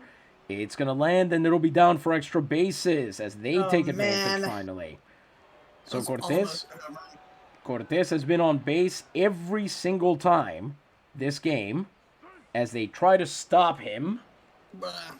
But it's a triple. And the Murciélagos have some hope now as he's safe. He's got a single, a triple, and a walk on the day. And here comes Roberto Gomez. Balloon has held him under the Mendoza line. 192 average and 26 at-bats. He badly needs this here. A one-run game is very dangerous for these Naves. The changeup misses, as the play-by-play memorably puts it. He's high with it. That was the original draft of that Tal Bachman song. Mm-hmm. She's so high with it. She's high with it, but yes. Fastball, swing and miss at that fastball down and away, 1-1. Romero fouls that one off, and Ted here really looking for his best strike 3 of the night. Can he do it? He got him! Ted Balloon strikes out Santiago Romero to strain Cortez at third. It's Ted Balloon's 6th strikeout of the night, and it ends the top of the 5th. The score remains 2-0, and the Navigadores get another crack at José Guerra, who is at 72 pitches over 4 innings, 4 hits, 2 runs, 1 walk, and 4 strikeouts. Stonehand is 0 for 1 on the day. Maybe less pressure with the bases empty as he hits one. Stop me if you've heard this one before. He hits it to Pineda, but this time the ball has apparently had time to get wet, and Pineda flubs it. So Stonehand will be safe at first. In what way did he flub it? I didn't even see the ball again. Oh, did he? Yeah, check this out. It's a good thing we have replay, huh? Yeah, it looked like he just picked it up and that was it. Yeah, I squirted right back out of his glove. Ah, yes. So that puts him on for Rob Feaster, who's 0 for 2. Let's see if Rob can regain his usual postseason form, Although mid-season form would also be good. He did quite well during that. Cutter is in there for a strike, 0-1. That curveball misses inside, doing the count 1-1. Feaster, hard hit to center field. Gomez getting on his horse, but that is going to land. Rob Feaster with his first hit of the night. That's going to be down for extra bases, but I wonder if they are sending Stonehand home, and he will score. The Navigadores are ahead 3-0 on the Rob Feaster triple. The 3rd of the night for the Navies. They're really bringing their game, and I am surprised and delighted. You and me both. Oof. And as we always say around this point, the Shanty Chorus has joined in. Mm-hmm. You would expect these guys to be cheering on, let's say, Mooney McGee. Yes, exactly. Bit weird for them to come up in this circumstance. Having said that, yes, it is very surprising. I should also note, because we have had a lot of trouble getting the Serie Interdivisional recorded, that is why it is not out for patrons right now. We're eventually just going to have to record the highlight reels because we, frankly, do not want to sit through recording every single pitch of 4 games in a row. Or 5 games for that matter, but one of them is already recorded. Anyway, during one of those games, Frank de Castillo hit for the cycle. Wow. Yeah, very surprising during the postseason. Anyway, it's an RBI triple for Feaster as he will be on 3rd, and here comes Sherlou, who's 2 for 2 on the night. He's, of course, got the double and the triple, and he's responsible for both scoring the first run and knocking in the second, as that cutter is low in the zone, but it's in the zone, 0-1. Swings on that one foul and lands in the hole, Sherlou, 0-2. After that changeup, let's see if he can get back into this at bat. Hits that one foul. He says, I'm not going anywhere. I don't care where you throw the ball. Is he going to stay with it? That cutter misses inside 1-2, and they're really just taking it to Jose Guerra in this game. They seem to be very tired of his crap. Mm-hmm. As Will says, I stepped out to get more wood tar liquor, and the grackle ends up on third. That's Feaster the Nor'easter for you. Yeah, that's right. 1-2 count. Shirley watches that one, and boy, they are just icy today. As that cutter misses low, 2-2. This is a confidence you don't usually see from them against a pitcher like Guerra, against a pitcher that they've lost to before. Mm-hmm. They're at home in these stormy conditions. Exactly.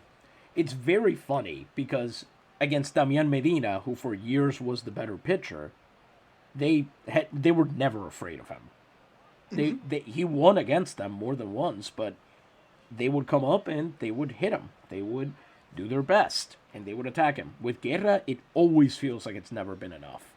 The effort just hasn't been there. So I don't know what they figured out, but it's clearly working as Shirley is on a 2-2 count. No outs, man on third.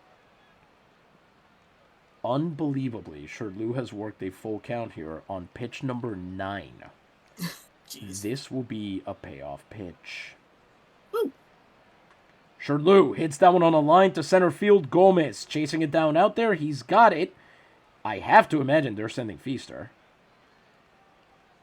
Yes, they do, and it's a sac fly. Feaster tags up at third and scores, and it's a 2-run. Bottom of the 5th, the Navigadores are ahead now 4-0. Wow. Jose Guerra gets his third, earned run, but I believe his first of the inning, as here comes Vidal Santiago, who's 0-for-1 with a run batted in. Can he extend the inning with no one on base and 1 out? Guerra walked him back in the third, which I think is the only walk he's given up. As that cutter misses the zone, but the umpire doesn't see it that way. It goes in as strike 1. See here, Santiago sends that one down the left field line, but it is foul, and yet another Naguabo batter ends up in the hole here against Guerra. Let's see if he can close out the deal this time. The thing is, they have to pour it on. This is never going to feel like a less tense game. Curveball is low and inside, 1-2. After all, at one point, the Navigadores in the last series had an 8-5 lead against the Cuervos and squandered it. Cutter misses low, 2-2 now. Chad Hancock came in for his first postseason action and just absolutely 2 errors, a couple walks, a hit by pitch, just fell apart on the mound. Mm-hmm. Let's see, it's a 2-2 count as that slider gets fouled away. Can he keep the at-bat going, lengthen it, get something he can actually hit? He fouls off that one as well. Oh, Seasider was able to join the Discord. That's great. Congratulations, because usually that has not happened. We've usually had to step in and help, so I'm glad that it is working. Another full count at bat, so we're at 3-2 now, and you know what that means. This will be a payoff pitch. Woo. As that pitch goes, and he bounces that one to first base, and he drops it. Artemiso Cortez can't make it in, boots it, and that's another error. So Santiago will be on base, and poor Jose Guerra is at 93 pitches now with nothing to show for all his hard work there, and he now faces Frank Del Castillo, who's over 2 and probably pretty angry about that. Yeah. 1 out, man on first. Can he make it happen? Guerra throwing that first pitch strike with a curveball on 1. For those of you who might be interested, if you're watching this and you think that's something you might want to do, changeup is inside for ball 1. The Discord access, so what you get is, number 1, there's a general channel, Play Ball, we call it, where we just kind of talk about the league, what's going on. There's a highlights, scores, and injuries channel. The injuries one is pretty interesting because usually it's just there so we can find out whose injuries are undisclosed. Mm-hmm. That's a very important thing that we do there. Because sometimes it involves things like, farm equipment. which is pretty good. And then what we also have is you can follow teams that you want to follow. If your player ends up on the novice, then cool. There's a novice channel everybody can follow. You can follow the minor league team that you design. You can follow any team you want, really. I'm not gonna stop you. It's trivially easy to make it happen. And then also you can watch the games if you want. Some people have said that they prefer watching the games over Discord, that it's a higher quality or easier to just watch. And then we also occasionally stream extra games if I'm home for a day and have time to get a game out very quickly. I might do a couple on Discord that I may not even record. So if you want the full experience, then that's where you gotta go. Bitten by snake undisclosed injury has happened enough times that I'm wondering who's importing all these snakes into Puerto Rico. Anyway, Frank de Castillo on the 1-1 count here with a runner and an out, and that slider misses low, 2-1. So does that slider, 3-1. Frank de Castillo this time daring him. And he draws the walk. All right. 2 on and 1 out for Benji Valdez, who is 0 for 2, and also probably pretty mad about that. Por Vidal, who's the lead runner here and the slower guy. You never want to see that, but slider on the outside, but once again the umpire standing a little bit too far to the left calls it a strike, 0-1. But that slider misses low, evens the count, 1-1. Benji swings right through a curveball, 1-2. And a curveball that, to be fair, the umpire might have called a strike. So, you never know what to do at this point. We stay at the 1-2 count. Benji watches that slider hit the dirt, 2-2. And he hits a bouncer there to Pineda, who goes to first with it. That's out number 2. Beautifully done there. That was, once again, Pineda all over this game. That's a 4-star play there, as he had to evade the runner, catch that throw in one smooth motion. Pardon me. And though it moves up the 2 other runners, boy, that really should have ended with the bases loaded and 1 out. Here comes Wally Balk, who has had 3 at-bats against Guerra and has not gotten a hit in any of them. Now would be a good time. He bat only 240. Oof. First pitch to him, it goes right back to Cortez. And Cortez has no trouble putting that away. So we are through 5. Then now we got to go to score 2 and make it a 4-0 ball game. We head into the 6th, and Ted Balloon from here on out, we'll be watching him pretty carefully. We're going to start with... The problem is that we, frankly, do not want to put anybody into this game that we don't have to. Because other than Anbar and Varela, we do not trust any of these arms. Mm-hmm. Makes sense. Even Big Jack Atoll has been pretty inconsistent this year. 78 pitches over 5 innings, 2 hits, 3 walks, 6 strikeouts. He faces McGee, Pineda, and Romero, the real core of this lineup. But McGee so far is over 2. Let's see how long they can keep it that way. McGee swings and misses right through a changeup, 0-1.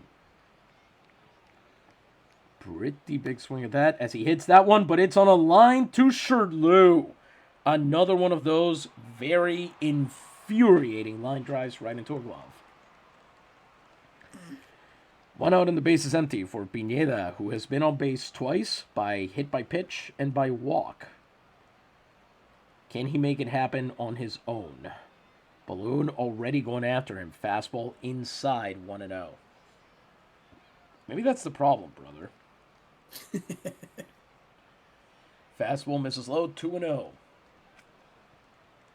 You really have to wonder what the idea is here with just giving him a hitter's count for free. 3 fastballs, all of them all over the place, but none of them even close. What are you doing? Yeah, come on. Come on, Ted. A 4-pitch walk. If Ted loses this game, I'll be so mad. Same. Here comes Santiago Romero, who's over 2 on the day. Pineda not going on that one. Curveball is in there for a strike. We do remember that Santiago Romero struck out last time. With a runner on first, he's batting just 188. You have got to be kidding me. Stonehand has Went to go. out. Ugh. Yeah, it went past him, and he has to go get the wild pitch. So Pineda will move into second.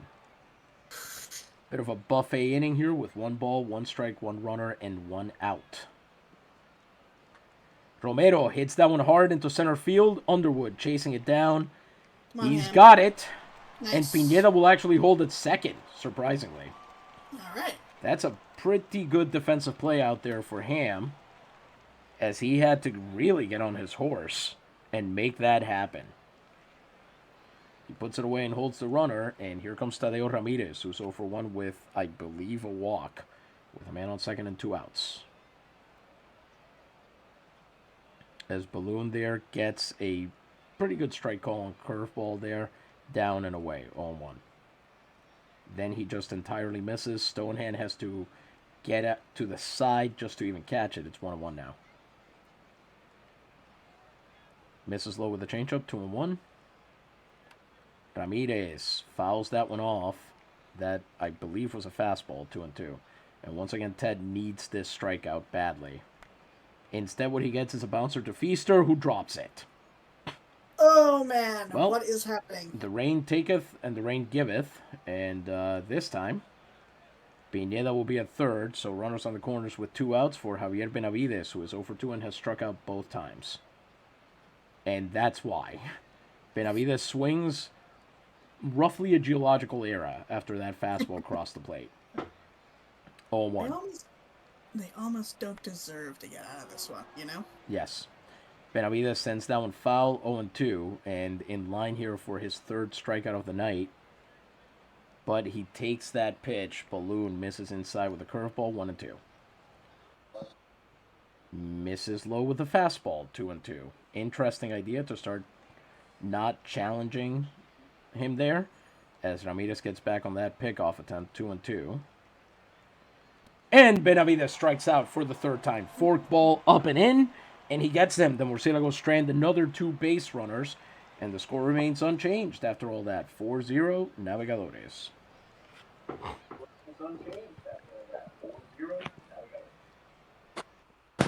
I like hearing the sound of my own voice, but I'm not sure I like hearing it that much.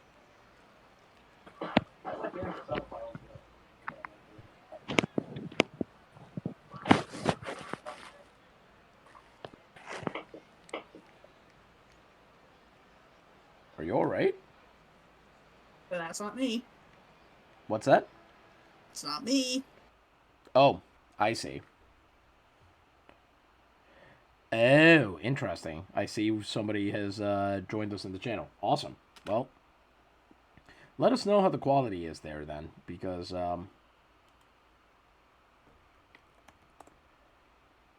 people have, like I said, they've mentioned the quality can be better, but we'll see what happens. All right.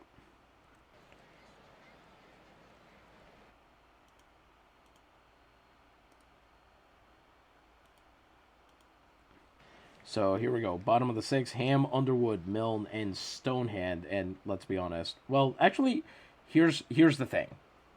Do we think Milne maybe bought himself another at-bat with that double earlier? Yeah, I think so. Okay, we'll give him one more. We'll let him have that.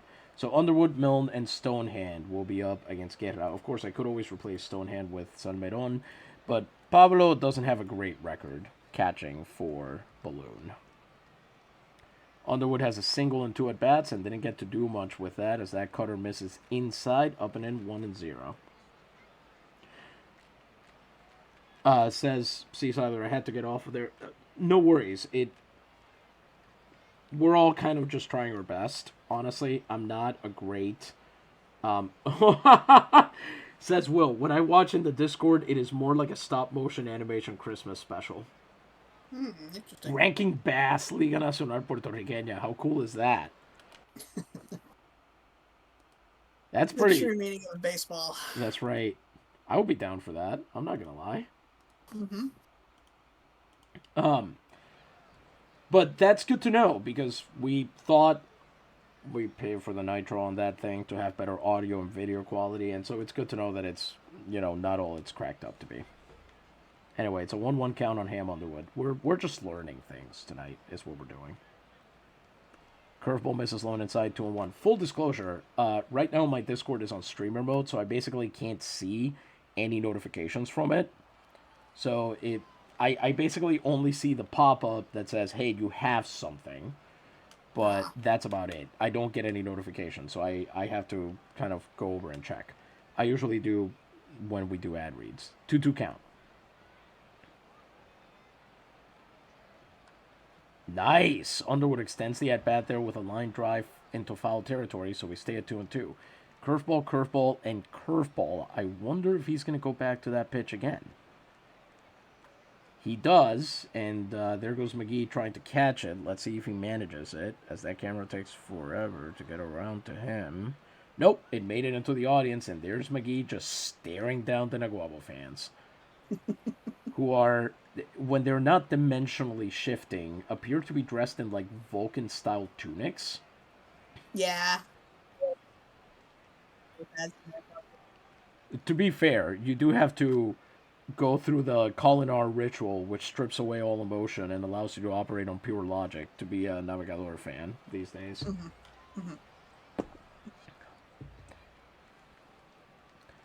That one goes foul as well. So this is an 8-pitch at bat. I don't know if you've realized that yet. Yeah, I did. Is this going to go well is the question. He hits that one down the line, and is that one going to go foul? Yes, it does, right there at the end. Oh, boy. All right, 2-2 count, 9-pitch at bat now. Hits that one right to Rodriguez, who muffs it as well. The third error of the game for Camuy. Underwood will reach on that, and Declan Milne comes up. He's 1 for 2 on the day.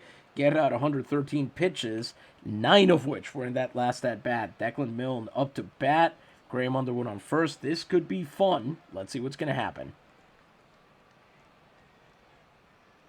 As Underwood has to get back on that pickoff attempt. And that's a called strike. It's a cutter. It's down and away. Milne doesn't swing at it, and Graham Underwood does not go on it. 0-1. Which, again, is probably a good idea. There he goes. Underwood runs for second, and he makes it. It's a stolen base, and he'll be credited with it. It's his 8th of the postseason. It looked like it might have been an error, but they're not counting it as one, so I don't know what's up with that. Anyway, man on second with no outs for Declan Milne. 1-1 count.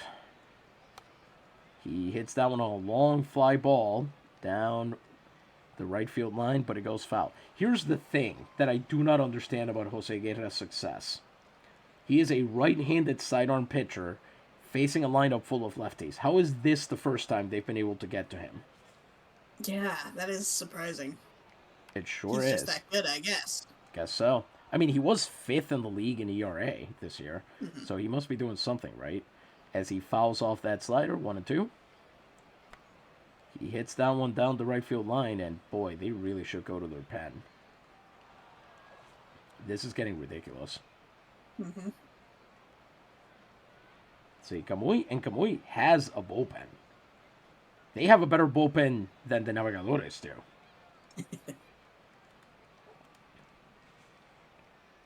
Milne fouls that one off as well, and we're staying in the at-bat. We're still on 2 strikes. Nothing but sliders for the last few pitches, and we're at 6 pitches now. As Guerra then misses with a curveball, 2-2. Milne fouls off that one as well.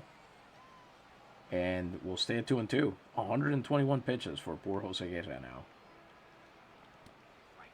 Oof! He gets the strikeout on the splitter down the middle. It's a check swing call.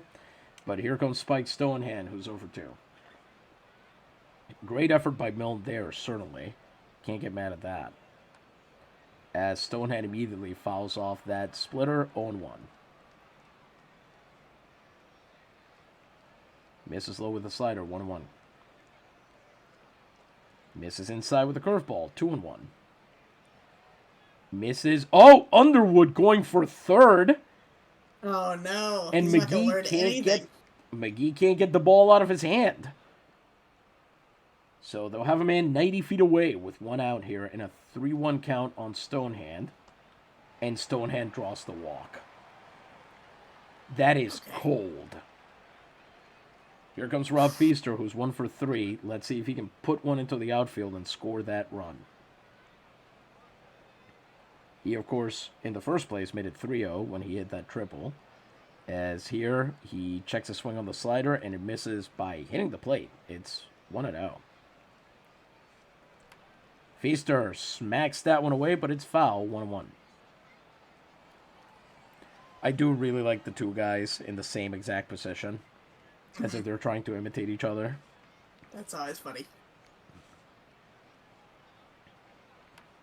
Feaster hits that one. It's a pop-up into right field.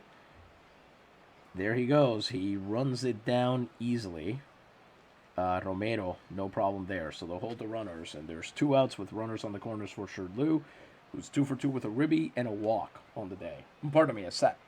Pardon me, a sack fly.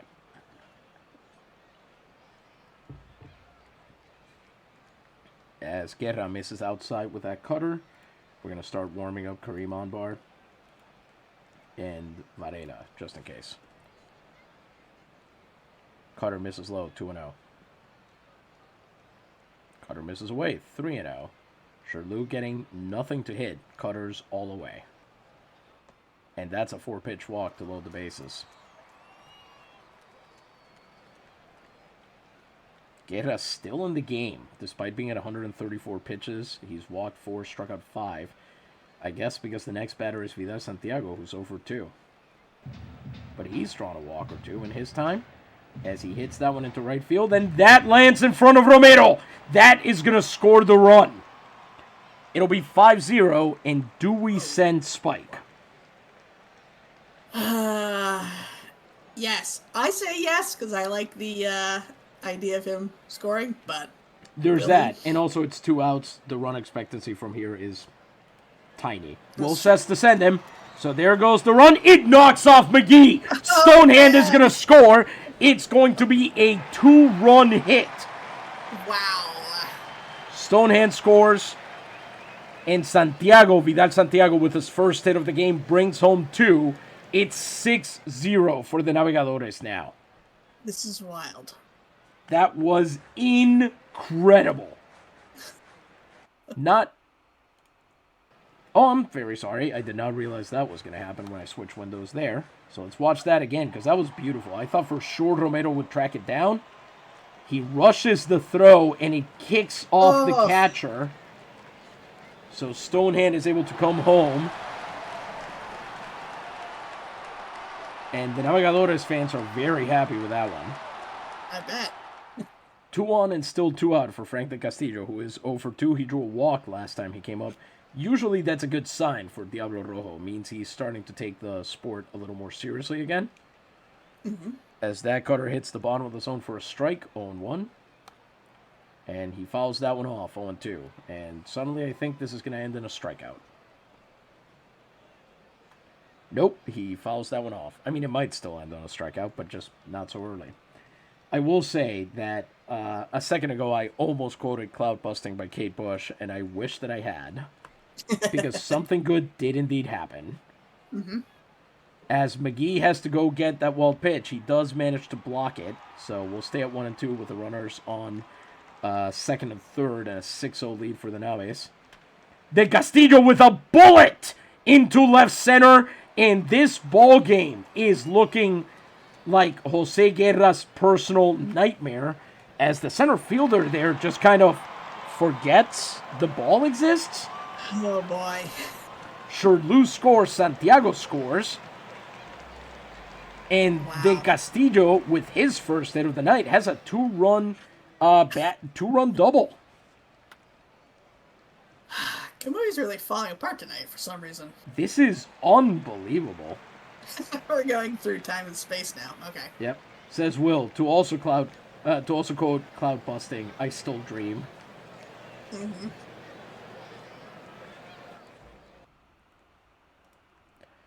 Here we go. Benji Valdez next up to face Cameron Dick, the new pitcher for the Murciélagos de Camuy, number 18. So we could have two Scotsmen wearing number 18 facing each other next inning. Interesting. Yeah. I'm not surprised they changed pitchers. No. It's more surprising they hadn't yet. Mm-hmm. This is Cameron Dick's first postseason action during the year for Camuy. He pitched only 10 outs, had a walk and a strikeout, did not allow any earned runs. Before then, he pitched for the Telegrafistas de Arroyo, where he took a loss and 2 saves over 22 outs. Had 6 walks, 6 strikeouts, 3 walks, and a 2.5 ERA. With a man on second and 2 outs, he's got to close out this inning if they have even a prayer of winning this game. As Benji Valdez watches that cutter miss low, 1-0. Ball misses away the sinker, 2-0. And I guess we should check that Cameron Dick is a fastball, sinker, and cutter guy, so a 3 fastball setup. 2-0. As he misses outside with a sinker, 3-0. Dick then throws the gentleman's strike right down Main Street. It's another sinker, and it's 3-1 now. So here we go. This is where the at-bat gets tense. Can he close it out? He gets another strike on Benji, so Benji has run the count full, and you know what that means. This will be a payoff pitch. He got him!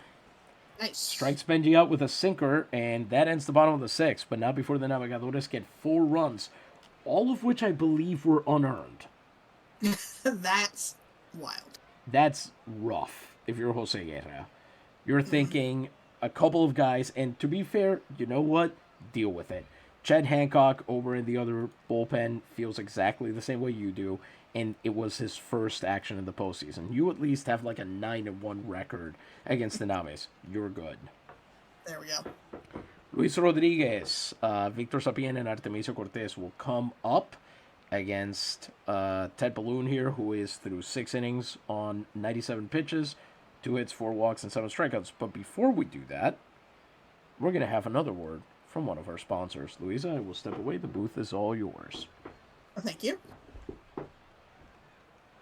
Folks, I want to tell you about something new in food technology. This is Nestle Condensed Milk. 20 years of success, 25 gold medals, and honorable diplomas. Real, pure milk from Swiss cows, which retains its aroma and all of its nutritional content.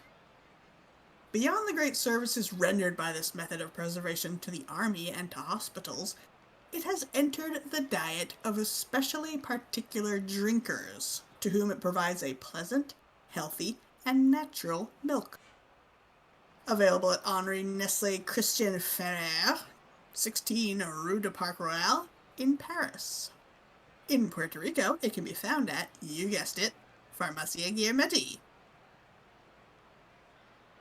It's strange to think of canned goods being popular so far back, huh? This is when a lot of those condensed milk dishes, fudge, and tres leches cake and things like that, they were all invented around this era. I guess it's always the way for a new technology to rebrand or like spin something like this new thing. This is the way it's good for you. The way you were having it before, like fresh milk from local cows, that's bad. That's no good for you. This way is pure and it has all the nutritional content and it's for particular drinkers. So if you're smart, you're going to start drinking canned milk.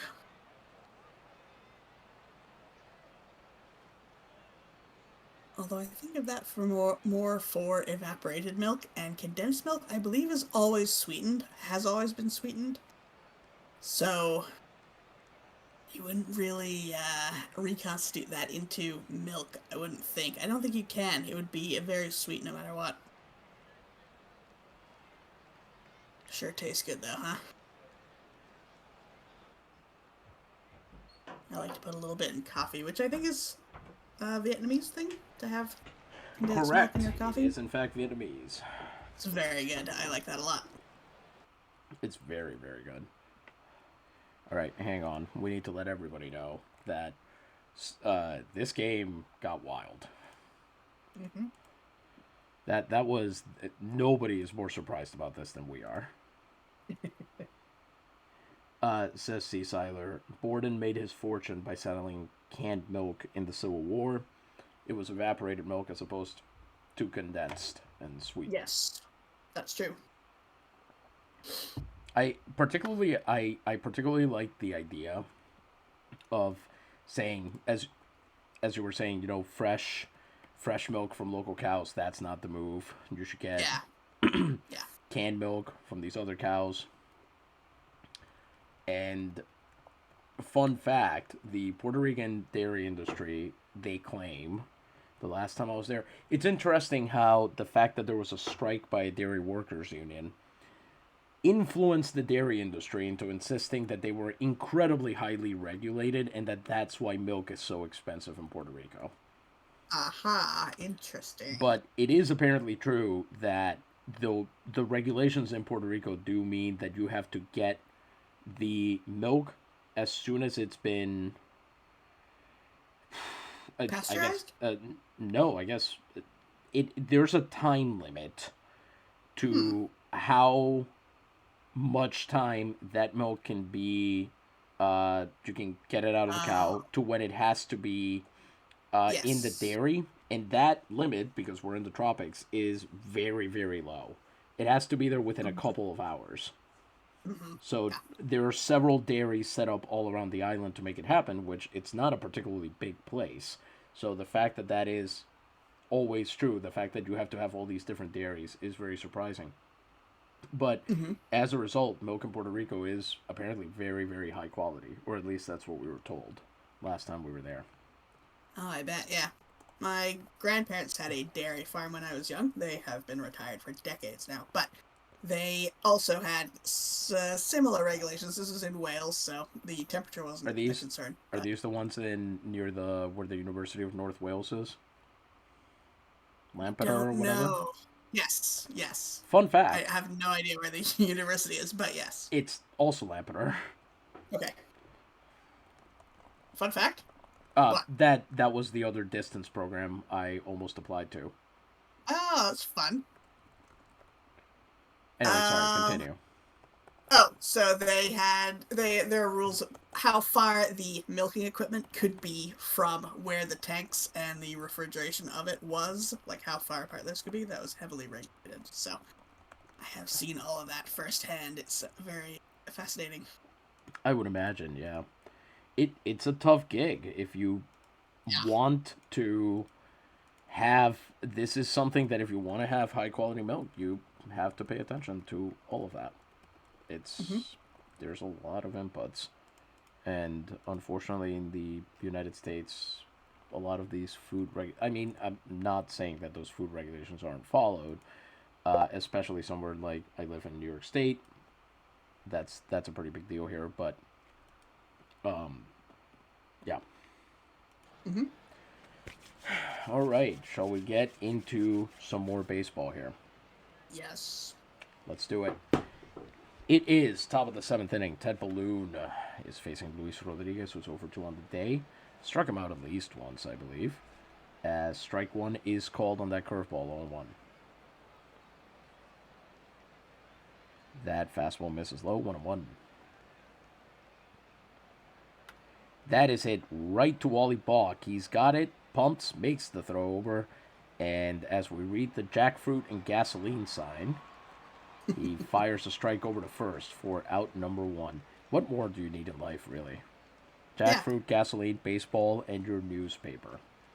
that's right. Those are the four Fruit tent groups. poles of the French Revolution. I was gonna say. Noted thing that had four tent poles. What was it? Truth, justice, It was liberty, freedom. equality, Yeah, fraternity. yeah, I but I think thought that I think yes, you're I know thinking of the Bohemians from Moulin Rouge. I am not. I'm thinking of stuff to do with the revolution, but there was a poem or something that mentions four things. It's not that important, but they're similar things. Yes. Fair enough. Victor Sapien is over two on the day. One out, bases empty. As that fastball is on the inside corner, 0-1. I don't think it's on the inside corner. It's right down the middle, but I see you're trying not to embarrass him. Fastball misses low and inside, 1-1. Will suggest that whiskey was one of them, by the way. All right. Oh, I'm sorry. That was the hidden homeboy sign, not the baseball one. There's one of those that is the same color, but literally just says baseball, period. You got to make sure people keep it in mind. Baseball. Yes. Well, they're at the baseball game in a baseball stadium. They need to know that baseball. It reassures them. And Sapien strikes out on a changeup, up, and away. So that's Ted Balloon's 8th strikeout of the night, as he now faces Artemisio Cortez, who is he's reached base every single time. There's just nothing to be said about this man. He's got a single, a triple, and a walk. As that changeup is in there, 0-1. If Ted can get Cortez out, then I will finally feel good about what's going on here. And would you look at that? He did. Feaster. And not only gets him out, but ends the inning by retiring him. So the Navigadores remain ahead 8-0 as we head into the bottom of the 7th. And because I think the other game might be over, we're going to check. Whoa! That is mind-blowing. Quebraditas has stormed back to take the lead 5-3. And Carolina is now down by 2 runs in the bottom of the 9th with a man on first and no outs. Pablo Perez, the Quebraditas pitcher, has pitched 8 outs, 3 earned runs, 2 walks, and 1 strikeout, and is facing shortstop Eduino Ramos, who is 2 for 3 with a ribby on the day. So this game could go anywhere. Pretty amazing. Both of those teams are fun. I like both of these teams. I think they're fun to watch. I think it's good that they're actually good at what they do, you know? But I'm very much enjoying watching them sort of try to beat the crap out of each other. Because hopefully that means we'll learn a little bit about what to do when we have to face one of them. Because it better be us facing one of them.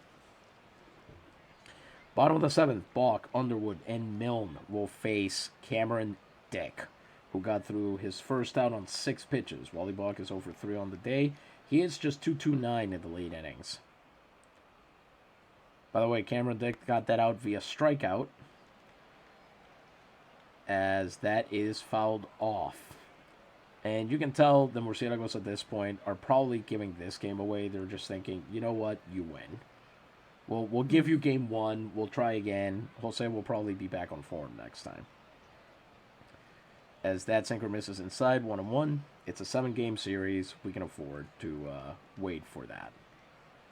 And a little bit of traffic light pitching. We've got a foul, we've got a ball, we've got a strike. And it's a 1-2 count now. All sinkers against Wally Balk, who has trouble not getting under the ball. So quite appropriate for him. As he extends the at-bat here and fouls it off. And that's the other thing we've seen a lot of in this game so far. Much longer at-bats than usual from the Navigadores lineup. That one, of course, he misses that cutter low and goes down swinging. Second strikeout for Cameron Dick, who's retired both of the hitters he's faced that way. But still, very long at-bats comparatively. We don't usually see that from them. Here comes Graham Underwood, who's 1 for 3 with a couple stolen bases on the day. 1 out, bases empty for him. What was that? That was a... Oh, he dropped it! He decided to flex on him by going into past the foul line to get the ball, and he didn't even get it? How do you do that? Wow. How wet is that ball? Yeah. That ball better weigh an ounce extra if you're going to drop it like that. Fool. Oh, man. That's wild. Yep. Does that okay, we know it would have landed foul if he hadn't been there. Does that count any differently that he was there and he dropped it? It counts as an error, and it does mean that the at-bat continues because the batter is not out, but it's still a foul ball, so it's still a strike. Okay. Well, it's a foul ball with fewer than 3, and then he did it again. Jeez. Is he just hoping Sapien's also going to drop it? Because that would be very funny. I mean, there's not a 0 chance in this game. Sapien did not drop it, and so Milne gets to come back up, and just for funsies, we're going to put in Pablo Salmeron. Nice. Now pitching for, now hitting, pardon me, for the Navegadores de Naguabo, number 17, Pablo Salmeron. During the postseason, he's gone with an average of 364, on-base percentage of 440. 9 runs batted in, which is currently tied for the lead on the club. Again, he is a backup. Mm-hmm. 2 outs, bases empty. Let's see if we can at least get something out of this. As that sinker misses low, 1-0. That cutter is in there for a strike. We're going to keep Anbar and Varela in the pen, just in case here. 1-1 count. As Salmeron pops that one up. Man, those sinkers. Turns out they finally got good at hitting splitters, and they forgot about the sinkers. Mm-hmm. Pineda snags that one, and the inning is over. So just one base runner via error, and he does not score. The Navegadores remain in front as we head into the 8th. Balloon will face Gomez, McGee, and Pineda, and he is through 7 innings, 106 pitches, 2 hits, 4 walks, and 8 strikeouts, plus a hit by pitch and a wild pitch. So this is yet another example of a game. So for those of you who don't know, we've been tracking Ted Balloon's starts by means of what we call APES, adverse pitching events, which are hits by pitch, wild pitches, and balks. Mm-hmm. Because those don't really depend on the catcher signal. Those are you, for the most part. And it is our contention that there are more Ted Balloon starts that have 2 of those than Ted Balloon starts that have none of those. And we are so far correct. We haven't finished tracking down all of them, but so far I think we're winning that by about 2. Amazing. So anyway, here goes. He goes up against Gomez, who's 0 for 2. He's got a sack bunt on the line, but otherwise has been pretty well controlled. As that fastball misses low and inside, 1-0. That strike is in there. Oh, pardon me, 1-1 after that curveball. Gomez slaps that one disrespectfully down the first base line, and it's 1-2. Change up there. Gomez flies that one foul as well. It'll go down the right field line at that point, but it's still a foul, so we'll stay at 1-2. Can he finish him off? He struck out Gomez before in this game, and he does so here again. Balloon gets strikeout number 9 as he now faces Mooney McGee, who's 0 for 3. 1 out, bases empty. McGee hits that one immediately to Feaster. Feaster holds on, throws to Balloon at first, and that's out number 2. Beautifully done defensive play there. And here comes Cedro Pineda, who has been on base every time. He's too good, this guy. We don't like him. Mm-hmm. Is Ted tired of his crap? We're going to find out. Fastball fouled off 0-1. At least this time he actually made him swing at something, which is new. Cedro Pineda fouls that one off down the right field line. So a good start here as Cedro Pineda lands in the hole. Let's see if they've got a plan for what to do here. As they have basically functioned as his wingmen in this game. He has not yet had an at-bat. Remember how I mentioned that after he got hit by pitch and then he walked? Yeah. He still hasn't recorded an at-bat. His average, his batting average has not changed. His on-base percentage has gone up by 29 points. Pardon me. Here goes nothing. 0-2 pitch. And it begins. He misses with a fastball. Low and outside, 1-2.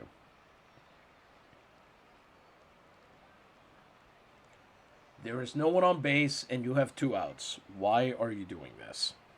Mm-hmm. Misses low and inside with the second ball. Pineda hits that one foul down the left field line. See, you could have gotten that 2 pitches earlier. It's a 2-2 count still. Can Balloon finish him off? No, he cannot. He misses low and outside with a changeup, so it's another full count, and you know what that means. This will be a payoff pitch. Woo. Pineda hits that one down the foul line, so no, it won't. Those were pitches you are going to want back, my man. So here we go. Payoff pitch number 2. Pineda hits that one, and he finally records an at-bat and continues reaching base. It'll be a single into right field as Cedro Pineda, who is known as Kodak, a company that did not exist yet. Picture that with a Kodak. Exactly. Well, he is working hard, you have to admit. That's true. Here comes Santiago Romero, who is 0 for 3. Man on first and 2 outs for him. As, let's see there. He checks the swing in time on the changeup. 1-0, and suddenly the umpire doesn't like that strike. That forkball misses low, 2-0. Ted beginning to fall apart a little bit here, as he also misses low with that fastball. Dear Lord, you got 2 outs. What are you doing? 4-pitch walk. 5th walk for Ted Balloon in this game, and he now faces Tadeo Ramirez, who is 0 for 2 on the day. 2 on and 2 outs. We think Balloon has bought him. Change up inside, ball 1. Do you think you might pull Ted, or you're warming up another guy? Anbar and Varela are already ready to go. Okay. So yeah, if he loads the bases, we'll go to Anbar. Fastball. Tadeo Ramirez misses that one, 1-1. He's gotten out of enough 2-out stuff in this game that we're willing to give him a shot here, but if he allows a run or anything like that, then obviously we'll pull him. Mm-hmm. It's a 1-2 count. Can he get this 3rd strike? He hits that one to Balk at 3rd. He throws to first. Feaster's got it, and they get out of it once again. Amazing. The Murciélagos get 2 base runners, and at this point, you almost have to wonder if Ted is doing this on purpose. I don't think Ted has ever done anything on purpose, to be honest. That's what you would think, but the fact that it is this specific team, that it is a José Guerra game, and that this is how they're playing them, they might as well just be putting the football in front of them. They're just... Okay. Here comes Cameron Dick, who is through 4 outs with 2 strikeouts. He has thrown 16 pitches. He will face Stonehand, Feaster, and Sherlew. Stonehand is 0 for 2 on the day, but he did draw a walk earlier, so his on-base percentage is still doing quite well. He holds him on the sinker, 1-0. The sinker has been working really well for Dick so far, as that's bounced to Sapien, and he's got no trouble retiring Stonehand on it. There's been a lot of soft contact off of that. Maybe they were too ready for the splitter, forgot to prepare for this. Here comes Rob Feaster, who's 1 for 4 with a ribby. He could be fun here in the late innings, seeing him run around. Sinker misses outside, 1-0. That sinker is in there for a called strike 1, 1-1. Feaster swings through. Okay, this is interesting. The play-by-play said that sinker was in the dirt. That is not where that sinker is. No, it sure isn't. Maybe it's a former umpire who's doing the play-by-play. Maybe it's someone, I'm trying to figure out, very tall or very short, and they're got a strange perspective. Possibly. I did find out today, as that fastball misses low, I was looking through Latin dictionary for a particular word, and I found out that, so I'd never seen this notation before. Atlas, the word for the Titan who is holding up the sky, right? Uh-huh. Metonymically, it is used to mean a very tall person. As, you know, you might say, like, that guy's as tall as whatever. But then I saw a notation that I was not expecting, which is iron, dot, a short person. So it is also used ironically to refer to somebody of low height. But I had never seen ironic as a notation in the dictionary. At least not in this one. Yeah, I guess like Nimrod would fall into that, wouldn't it? Mm-hmm. It's a 2-2 count. I wonder if that insult exists in LMP verse, actually. That's a good question. Yeah. We'll have to get in touch with our USCN colleagues. Anyway, 23 pitches for Dick here as he runs the count full, so you know what that means. This will be a payoff pitch. Woo. Here goes nothing. He draws the walk. All right. Rob Feaster is a steely-eyed baseball man. Especially because the umpire could have easily called that strike 3. Yeah. Here comes And Sherlou. there's one in the dirt there, for real this time. Exactly. Here comes Sherlou, who is 2 for 2 with 2 ribbies. He loves the number 2 today. He also has scored 2 runs, by the way. As they're unchallenged. Does that even count as a... Yeah, they gave it to him. That's defensive indifference. Amazing. So it doesn't count as a stolen base because they didn't contest it. That is cruel, but very funny. Mm-hmm. It is incredibly funny. Some teams even have specific graphics for defensive indifference that they'll run when somebody quote unquote steals a base, but they just give it to him. Oh yeah? What do they look like? They're always very low effort, which makes them much funnier. Because, I mean, the whole point is you're celebrating the fact that nobody cares. Interesting. 1-0 count. As that sinker misses low, 2-0. Sherlou swings right through the fastball, 2-1. That wasn't even hittable.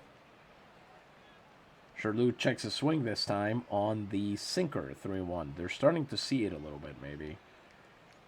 That sinker is called a strike, even though it shouldn't have been, but here we go again. This will be a payoff pitch. Woo.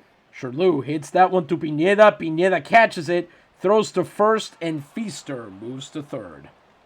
Cedro Pineda has been the entirety of the Camuy defense today. You just have to appreciate that. Mm-hmm. And he's been incredible at the plate as well. So there's just no winning with him. How he does not have a flame by his name is beyond me. Yeah, what does he have to do? He's doing everything. Here comes Vidal Santiago, who's 1 for 3, has 3 runs batted in on the day, of course, after that 2-run single he hit back in the 6th inning, and he wants that 4th run batted in here as he swings right through that sinker, 0-1. He's not going to get it. That goes to Luis Rodriguez, who throws to first and ends the bottom of the 8th. The Naguabos remain ahead, of course, 8-0 here as they draw a walk, and that's Auk. And we head now into the top of the 9th. Let's check one last time. The Quebradillas-Carolina game is over, but who knows what score that is. We don't get to know? It's not displayed. Okay. I wonder if there's a way to see it somewhere else. Game options, no. Aha! Quebradillas did win at 5-3. Nice. Pablo Perez got his 3rd win of the postseason. He has yet to lose a game. Oh, that guy, that great name. Mm-hmm. Nicodemo Caballero? Yeah. Right? Victory of the people, and then horseman or knight for the surname. I love it. Great name. So here we go. Ted Balloon through 8 innings, 128 pitches, 3 hits, 5 walks, 9 strikeouts. He faces Benavides, Rodriguez, and Sapien, although I have to imagine at least one of them will be lifted for a pinch hitter. You know, what's very heartening here about the success is that so Camuy is a byword, especially for pitching development. They are so famous for this that being a Camuy-trained pitcher can get you hired in basically any baseball league. Every year, there are a bunch of teams that shell out a lot of money to get a pitcher basically just because he used to pitch for the Murciélagos. That's great. So, for example, Petronio Linares pitches for my Cuban league team, the Marteños de Manzanillo, and he's a great pitcher. I'm overshooting it. He's a pretty good pitcher. But the reason that they were willing to hire him when Puerto Rican pitchers have not always been successful over there was because he had been playing for the Murciélagos. Ryan Joseph is the closer for the Leopardos de Santa Clara over there. He's a Camuy pitcher who actually came over from Aguas Buenas first. Trying to remember who else. I know there's a couple in the Mexican leagues as well that have gone there over the years. And Juan Ramos is a reasonably effective pitcher that keeps getting picked up by everybody because he used to pitch on the Murciélagos. So they are a very good team, but if this is what the Nahuas can do to them in game one, then here's hoping. Anyway, Ted will be allowed to try and close out the shutout. Ambar and Varela will be warming in the bullpen just in case. As Benavides pops that first pitch up, Balloon runs over to first to cover the base just in case. It looks like it's Shirtley who takes charge of it and takes it. Can of corn, one pitch, one out. Nice. It's now Luis Rodriguez, who is 0 for 3 on the day with one out and the base is empty. As Balloon misses low and inside with a curveball, 1-0. Rodriguez hits that one foul to even the count of 1-1.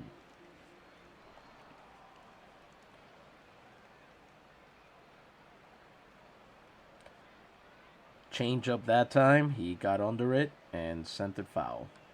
Rodriguez bounces down to Feaster. He picks it up. He's got it. Takes it to first base unassisted.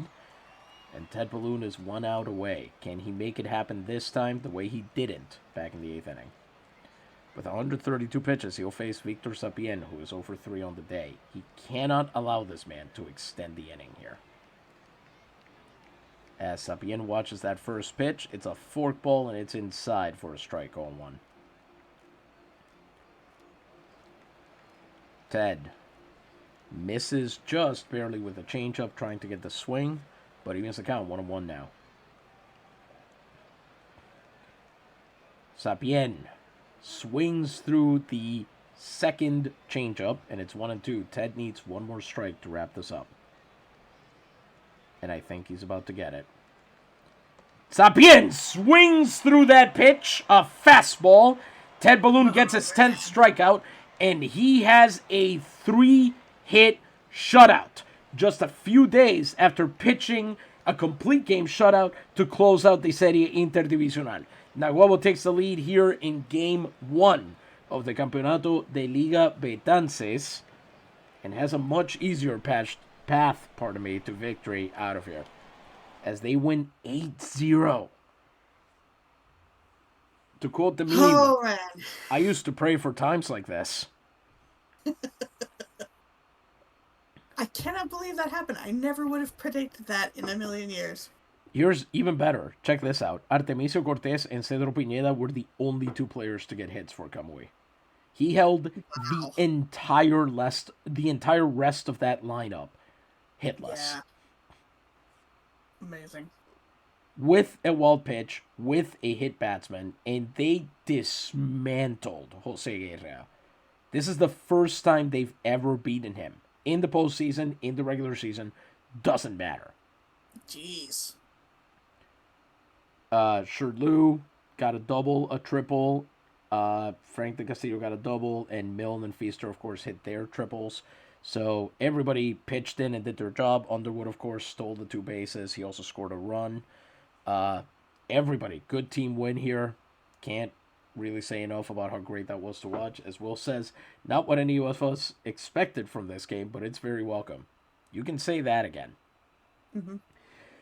Assuming that the Navegadores finish this series, we will be back next week with the Campeonato Nacional Puertorriqueño. If they do not, if this goes wrong, and they end up facing an elimination game, we will instead be back with that next week.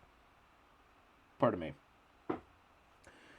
Patrones, hopefully, if all goes well, I've been keeping a watch on the audio levels, and they don't seem to be causing any technical difficulties, so I'm hoping that I will be able to record more games from this series and post them up on YouTube for everybody. So that'll be a nice treat. But otherwise, any final thoughts, Louisa? Just that this game really proves that you never know what's going to happen, no matter how well you think you know some teams. So it's great. It is pretty amazing that they were able to do this. I would never have I could see this happening if it was a 10-8 game. You know, Yeah. Yes, that makes that sense. that is one thing. But to see this domination in game one, you kind of hope nothing is ever going to get me to feel bad for the Murciélagos de Camuy, Uh-huh. but it does make you hope that this is an aberration and that at least the other games would be more strenuously fought. Let's put it that way. Yes. Well, until then, gente, this has been, as always, Isidro Montalvo Espinosa, broadcast coordinator for Liga Nacional Puertorriqueña en Vivo. Uh, we would especially like to thank C. Seiler, who became Patron. Thank you very, very much. We hope that we can attract a few more of you because, frankly, we want to write a lot more. And the best way to encourage us to do that is to give us money. I hate to say it, but it's true. We all have day jobs here at the Gaceta, and we would like to spend all of our time writing about alternate history baseball, and we can't do that if if we can't justify it, basically. So this helps. Thank you all very much, or as I should say, gracias mil, buenas noches, y Dios les bendiga.